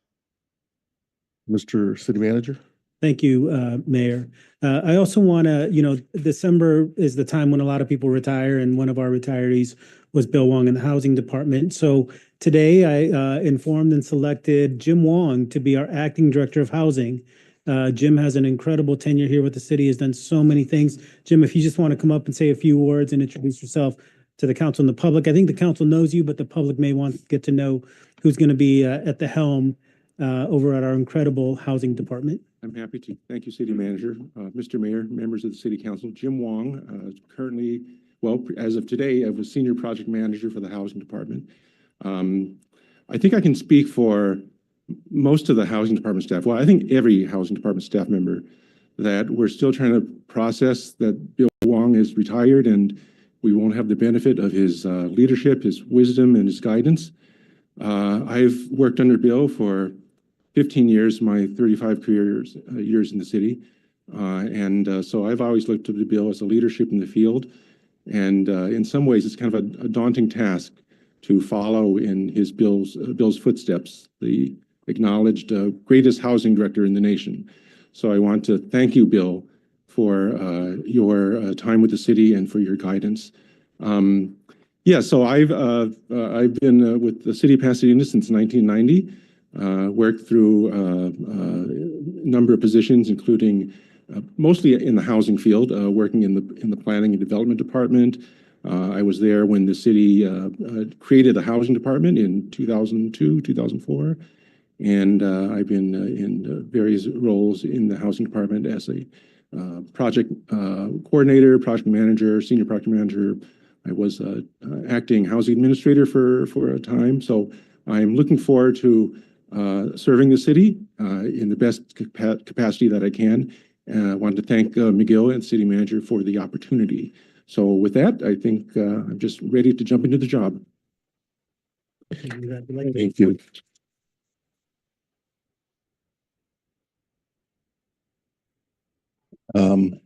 Congratulations as well. So next we'll turn to public comments for matters not on the agenda. We have 15 public comment cards, although 3 have not checked in for the virtual meeting. So we'll start with Jude Batista, followed by Jax Ruers, then Grayson Schnittiger, and then Thomas Yost, and then Yul Her. If you hear your name, please work your way to the middle of the room here. And you'll have 2 minutes. I will ring a bell when you have 30 seconds left. Go ahead. Good evening, Mayor and City Council. My name is Jude Bautista. I live in Pasadena. I attend Pasadena Mennonite Church, and I go to Marshall Fundamental High School. I am here today to urge you to change zoning to allow for higher density residential buildings. People who can't afford to buy or rent a single-family home cannot afford to live in a single-family zone. This is segregating our city by how much money people make. On top of that, 70% of Pasadena is only zoned for single-family homes. This means that these people are excluded from 70% of the city. Further, single-family zoning requires people to use cars because in such zones, stores, workplaces, parks, restaurants, and other daily resources are too far away for most people to walk, bike, and bus and rail stops are also too far away. This reliance on cars is causing an increase in pollution and smog. Please change zoning to allow for higher density residential buildings. Thank you. Thank you. Jax Brewers. Good evening, Pasadena Mayor and City Council. My name is Jax Ruers, and today I stand before you to address the issue that affects us all, homelessness in Pasadena. While our city is known for its beauty, diversity, and prosperity, it is also home to many who face the daily struggle of living without a safe place to call their own. Homelessness is not just a matter of lack of shelter. It's a human crisis that impacts families, veterans, young people, and seniors alike. It leads to deteriorating physical and mental health, increased vulnerability, and a cycle that's hard to escape without help. Every person without a home is someone's neighbor, someone's family member, and someone who deserves compassion and opportunity. We need to stop homelessness because it tarnishes the values that we cherish as a community, values of empathy, justice, and care for one another. It is not enough to simply build shelters. We need comprehensive solutions that address the root causes, like affordable housing, mental health services, job opportunities, and social support. Together, we have the power to turn the tide. By acting with urgency, compassion, and collaboration, we can help end homelessness in Pasadena and create a city where everyone, no matter their circumstance, can thrive. Thank you. Thank you. Grayson Schnigger, followed by Thomas Jost, followed by Yulher, then Joe Coletti. Good evening. My name is Grayson, and I live in Pasadena. I attend Pasadena Mennonite Church and go to Octavia E. Butler Middle School. I would like to express some concerns for how single-family zoning is affecting our city. First, single-family zoning requires more cars because of the city limits reaching farther with spread out bus and train stops too. This means each family needs at least one car. Cars pollute, including EVs. In fact, due to being heavier, they produce more non-exhaust particulates such as brake, tire, and road wear. Some studies have shown non-exhaust emissions are greater than exhaust emissions. Second, single-family zoning economically segregates city by wealth and race. People unable to afford single-family homes need to live in a multi-family zone. Pew Research Center has also shown that average white family has 9.2 times more wealth than the average black family. Single-family neighborhoods do not have the needed tax basis to support the high infrastructure. This usually is paid by the higher density neighborhoods. Finally, state law requires affordable housing spread evenly throughout the city. Single-family zoning covers 70% of Pasadena, preventing this. Therefore, single-family zoning is violating this law. I'm asking you to consider prioritizing multifamily housing for the benefit of our city and continue to make Pasadena a city that is working toward a fair and just future for all of us. Thank you.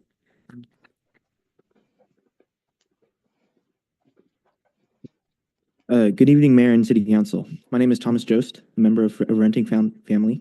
I live in Pasadena. I'm a member of Pasadena Mennonite Church, and I currently attend school at Marshall Fundamental Secondary School. Thank you for your support of PUSD schools and the opportunity to speak tonight. Around 70% of our city is zoned for only single-family homes. This means that only 30%, or around 7 miles, of Pasadena's 23-mile area is zoned for apartments and subsidized affordable housing, or housing for people who are struggling to pay rent. On the average, each house holds around 2.5 residents, whereas apartment complexes can hold upwards of 50 people for the land of a 3-person family. According to the United States Census, average gross rent in Pasadena is $2,218. One way we can bring that number down is by changing zoning laws so that we can build more apartments, building more supply for the overwhelming demand. In 2021, the Pew Research Center found that on average, white families have around 90 times the amount of wealth as the average black family. This means that more white families can live in single-family zones rather than their black peers. Historically, single-family zoning laws have been used to segregate white and black people since 1916, when it was first implemented in Berkeley, California. We're experiencing a housing crisis in Pasadena, and the only way we can come one step closer to getting rid of this crisis is by changing zoning laws so that Pasadena can embrace our renters, which make up the majority, or 57.9% of Pasadena citizens. Thank you. Thank you. Yulher, followed by Joe Coletti, then Olden Denham, then Alan Shea. Good evening, Mayor and City Council. I live in Pasadena, I attend Pasadena Mennonite Church, and I go to Blair High School. I've also recently joined the PUSD Student Assembly. However, this was in spite of circumstances rather than because of them. Just a month ago, my family was lucky enough to be selected for an affordable housing plan that let us stay in Pasadena for my newly begun high school experience. I love it here. It's close to all the markets I like, I can attend the same school as last year, and as my mom likes to put it, it's our house. That's something that none of us have ever had before. Despite that, my family had to remain in waiting since March and was displaced from our house, moving between several friends' houses all the way from September to November. Again, we were the lucky few who were given this opportunity at all, and the moving still went in this direction. I believe it stems back to one thing, which is neglect. Had more thought, care, and funding went into Pasadena's affordable housing programs, I'm sure that we wouldn't have been houseless for a month. I'm sure that I wouldn't have had to study past 2 a.m. handwriting papers on someone else's bed because I didn't have one. Have one. And I'm very sure my family would have been less stressed out the entire year if our directions were more clear. All this to say that beyond the statistics and race and class, I want to share the opportunity with this voice that I have to share with others like me by making more houses like what I have received, letting us all live in Pasadena. Thank you. Joe Coletti, followed by Olden Denham, then Alan Shea, then Jessica Richards. Mr. Mayor and Vice Mayor and Council members, my name is Joe Coletti, and I'm representing the Colorado Boulevard 150th Anniversary and Route 66 100th Anniversary Planning Council. The Colorado Boulevard is going to turn 150 years old in 2026, and Route 66, which is Colorado Boulevard in Pasadena, is going to turn 100 years old in the same year. And so, again, the Planning Council, which I'm representing, is made up of representatives from more than 30 organizations that include the Pasadena Chamber of Commerce, it includes Visit Pasadena, Pasadena Museum of History, Pasadena Playhouse Village, and many others, including the Pasadena Community Foundation, who has agreed to be our fiscal sponsor. And so we have been meeting every other month for the past year and a half, and our committees have been meeting in between the time. And together we've been planning for celebrating and commemorating the Colorado Boulevard 150th anniversary and the concurring Route 66 100th anniversary in 2026. Please know that city staff have attended and participated in our meetings. So we have a lot of time to think of time and energy into a wide range of activities to help celebrate and commemorate the anniversaries beginning in 2026 and throughout 2026. I'm running out of time. We also continue to come up and pursue resources in implementing that. We know that you, the council, and previous councils have made Colorado Boulevard and Route 666 into what it is today, and you are willing to take even more actions and other steps, and we want to be in step with you on this whole thing. And then one of the activities that we have been planning, really? That's been a time. We know that one of the activities we've been planning and it's to happen in 2026 is a festival on Saturday in 2026, on Saturday, June 27th and Sunday, June 28th in Centennial Square. I'll be real quick. You may or may not know that the Great Race, you may be familiar with the Great Race. If so, can you believe that the Great Race organizers want the Great Race in 2026, which will begin in Chicago, to come and end Mr. 2 days later in Pasadena? And so the Great Race will celebrate the 100th anniversary of Route 66 in 2026. Will include 120 vintage cars that will begin in Chicago. And again, they want the finish line to be here on Colorado Boulevard, Route 66. And they expect hundreds of spectators. They plan on reserving hundreds of hotel rooms. The media attention is likely to be huge. I'll end by saying this. A week later, on July 4th, 2026, will be the 250th anniversary of the United States of America.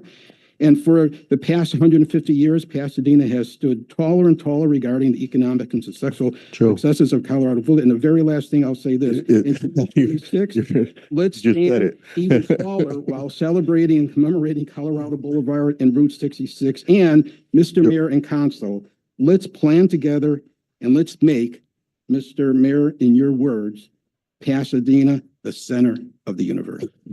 Olden Denham. Thank you. Followed by Alan Shea, followed by Jessica Richards. If you can send everything you just read to the council, if you haven't already, that'd be good information to have. Thank you. Thank you for your efforts. I know you've worked hard on that.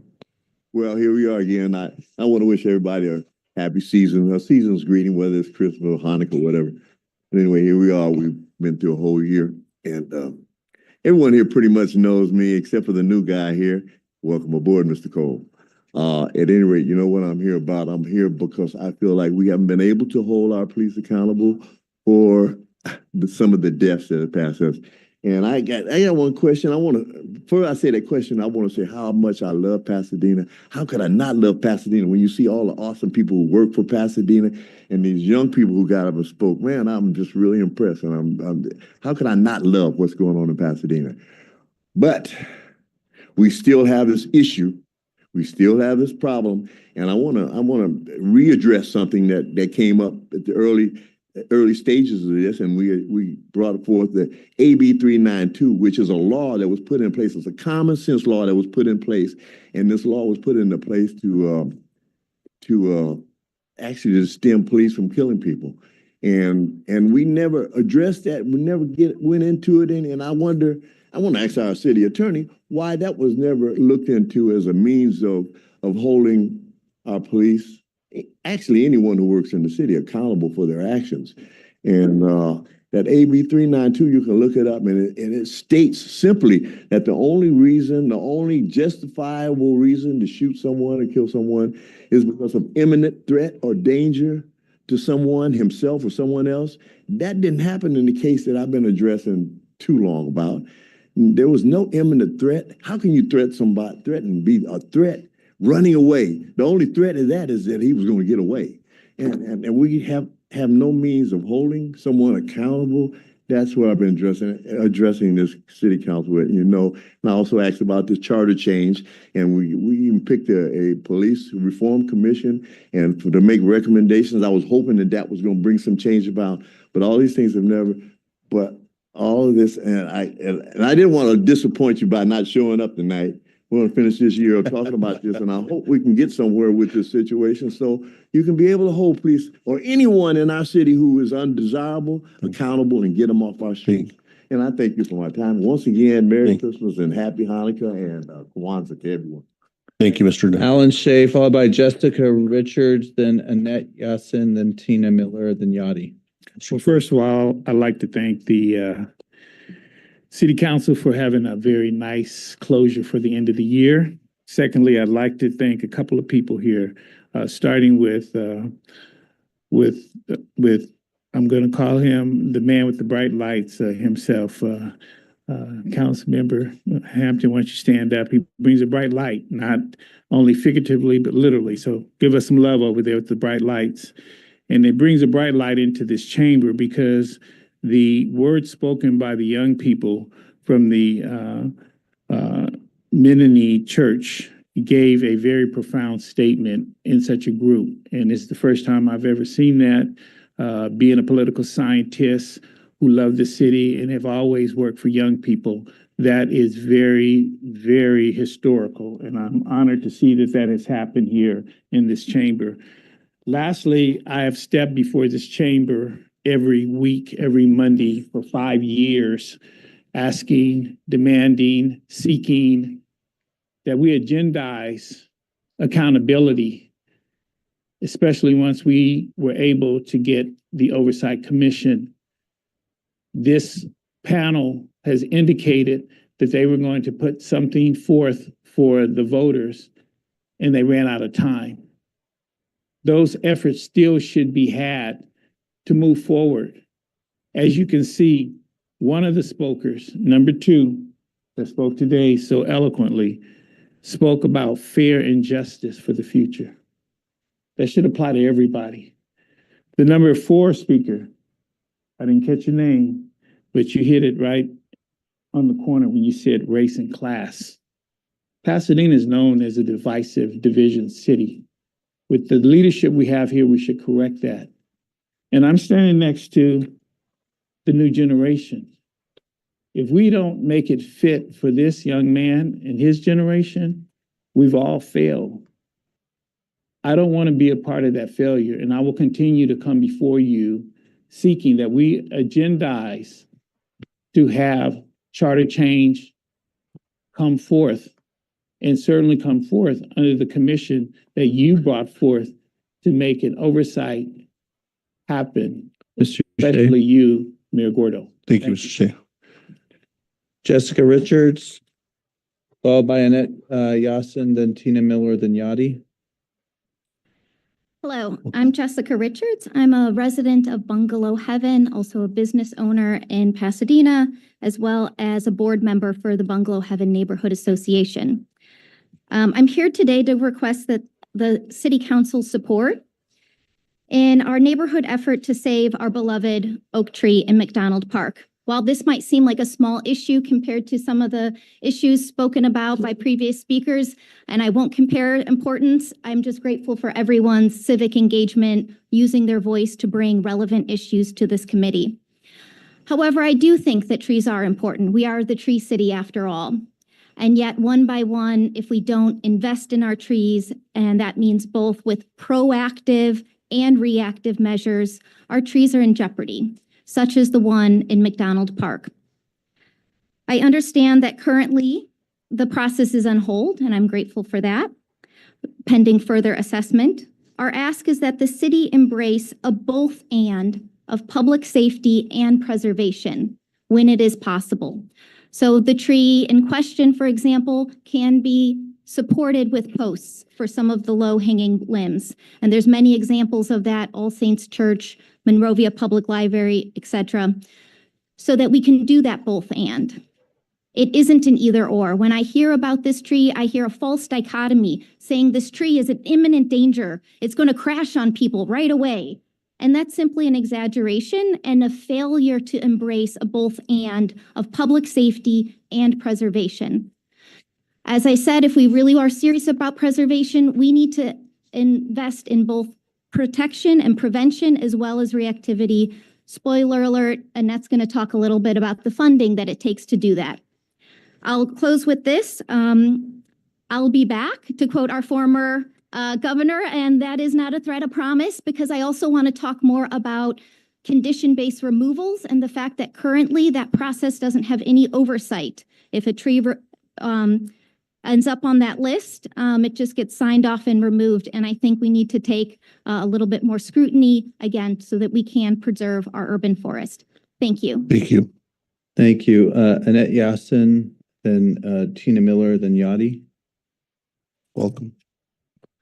Hi, Mayor, Vice Mayor, and Council. I'm Annette Yasin, President of the Bungalow Heaven Neighborhood Association. And when I attended the UFAC meeting last week, I was very enlightened. And as I thought, this is the city of trees. And then I heard that we had 60,000 trees that had to be maintained. And also that over the last several years, the budget has been drastically cut. And I am here to ask you to reconsider the importance of maintaining our trees and preserving them like we do our historical homes. They are part of our history. And when you come to your budget, which is coming up very soon, please remember the trees. This is the city of trees. Thank you. Thank you. Thank you. Tina Miller, followed by Yadi, then Mona M. Welcome. Hi, my name is Tina Miller, and I'm a member of the Bungalow Heaven Board Neighborhood Association. I'm on the board, and I'm also the chair of the Historic Preservation Commission. So usually when I'm here, I'm talking about historic matters, trying to save a house, trying to save a this or that, and preservation. So preservation comes into the same talk that Jessica and Annette mentioned about saving close to 100-year-old tree. We've heard this evening, we've commemorated people who worked for the city for 45 years, for 25 years, for 40 years. We're going to do a big celebration for the Route 66 for 150 years and for this Colorado Boulevard for 150 years. And we've got a tree that's a living thing that needs to be preserved too. There's mitigation that can happen to help save that tree. And we ask that that be looked at seriously. The other thing is through this whole process, I've learned a lot about trees, talking to different arborists and learning about coast live oaks, which is what this is. And if you didn't know that coast live oaks are really only found along the coast of California, not anywhere else in the world. So we need to take that in mind when we're trying to preserve these, because they are a cherished and living thing. But one of the other things that I've learned in being at the UFAC is that the two departments that deal with the trees are the Urban Forestry Department and the Parks and Rec in our McDonald Park and throughout the city. And this tree didn't become compromised because it was well taken care of. It was overlooked. So the right hand is not talking to the left. It's not been pruned properly. It's been overwatered. And so we are asking that is be looked at and to see if coordination between those two organizations, those two staffs, departments can actually work and talk to each other in a better, more cooperative way. Thank you. Thank you. Thank you, Yadi, and then Mona M, MD Media 18, and then Amy Margolin. Yeah, thank you for giving us all time to talk today. So a few weeks back, I urged the council and the city to take proactive measures to protect all members of our community, despite not being a sanctuary city per se. I realized at the time that I may have made a rather nebulous ask. However, the Attorney General Bonta basically said, "I got you, fam." So earlier this month, the AG issued modeled policies and recommendations for public institutions to protect immigrants' rights under the law. Guidance is available for a variety of governmental agencies such as schools, libraries, healthcare facilities, and shelters. Policy clauses include prohibiting the unauthorized collection or disclosure of information that might indicate an individual's or family citizenship or immigration status. I spoke with the Pasadena Police Department about shoring up their policies, and they've actually already taken a couple important proactive measures. PPD has updated one policy that directly addresses SB 54, the California Values Act. PPD also updated another important policy to prohibit sharing certain data with out-of-state agencies and will be shortening their certain data retention periods. I thank PPD for the measures they have implemented proactively and promptly to protect Pasadena residents. As the AG says, California is the most diverse state in the nation, and immigrants are the backbone of our economy, history, and culture.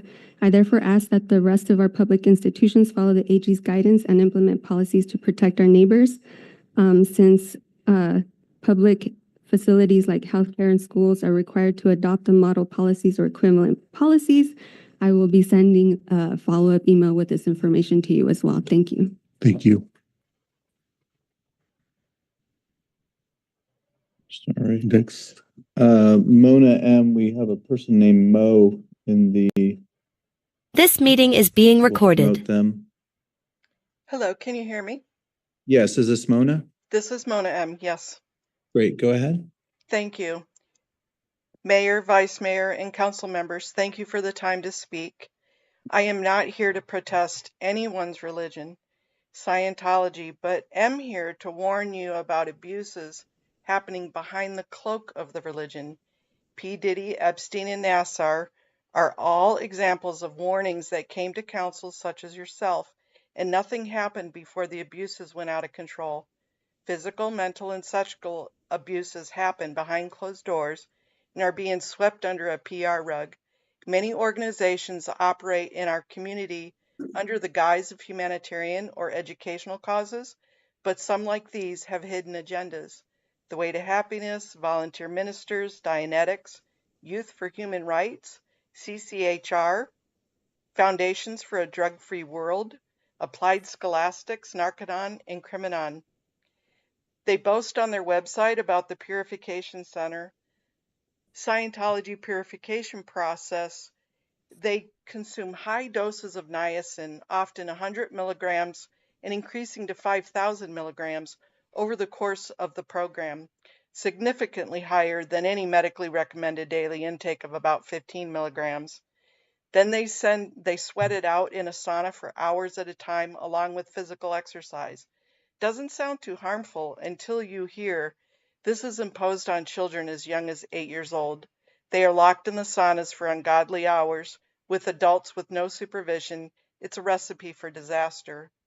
When you are asked to be a part of or speak at any of these events associated with Scientology or their front groups, know that you are silently endorsing the elder abuse, slavery, child abuse, and human trafficking. To conclude, I'd like to give you a quote right out of the doctrine. Quote, a 7-year-old girl who shudders because a man kisses her is not computing. She is reacting to engram. Since at 7, she should see nothing wrong in a kiss, not even a passionate one. That's a doctrinal quote. Mona, your time has expired. Are you okay with aligning with this? Thank you. I yield back my time. Thank you. Thank you. Anybody else? MD Media 18 is not in the meeting, neither is Amy Margolin. Therefore, we've completed all the public comment cards for matters not on the agenda. Thank you. Next, we'll move on to the MD, where'd consent you go? calendar. Mayor, I was just in the queue, just brief comments about some of the public comment speakers. The first one is the kids that came and spoke from the Mennonite Church. It would be great if our planning department could reach out to them and maybe even have opportunity to talk to them about our zoning and also some of our specific plans. I think they are the future and they should be involved in the planning of our community moving forward. As far as the CPOC goes and looking at expanding their services, I still think that it is something that the CPOC should be looking at right now while we are 2 years away from opening up our negotiations with our police union. That's just my opinion. I know that there's not a lot of support on the council for that, but I just wanted to share that. As far as the tree goes in McDonald Park, I expect to see a arborist report, hopefully to city manager. Sorry.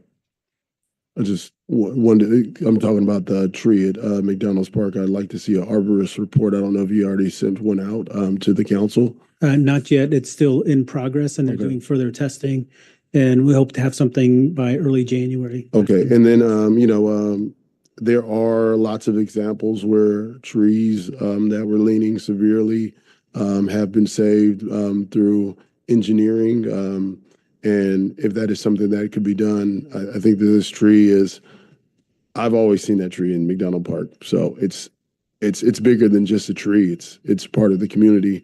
And so anything that we can do to save that tree, and I understand that, safety is always first because we've had incidents in our city where trees have fallen on kids and those young people and the people that they've hit have had severe severe mental issues, whatnot, health concerns, and they'll have to deal with it for the rest of their life. So I get the concern and the safety for the public, but I just wanted to say that I think through engineering, there is a way, especially if we know that there's a potential that this tree could fall, there's a way that we could potentially save this tree. So that's just my 2 cents on that. But I would love to see once we get a chance to get the arborist report, hopefully we get more than one arborist to report on it.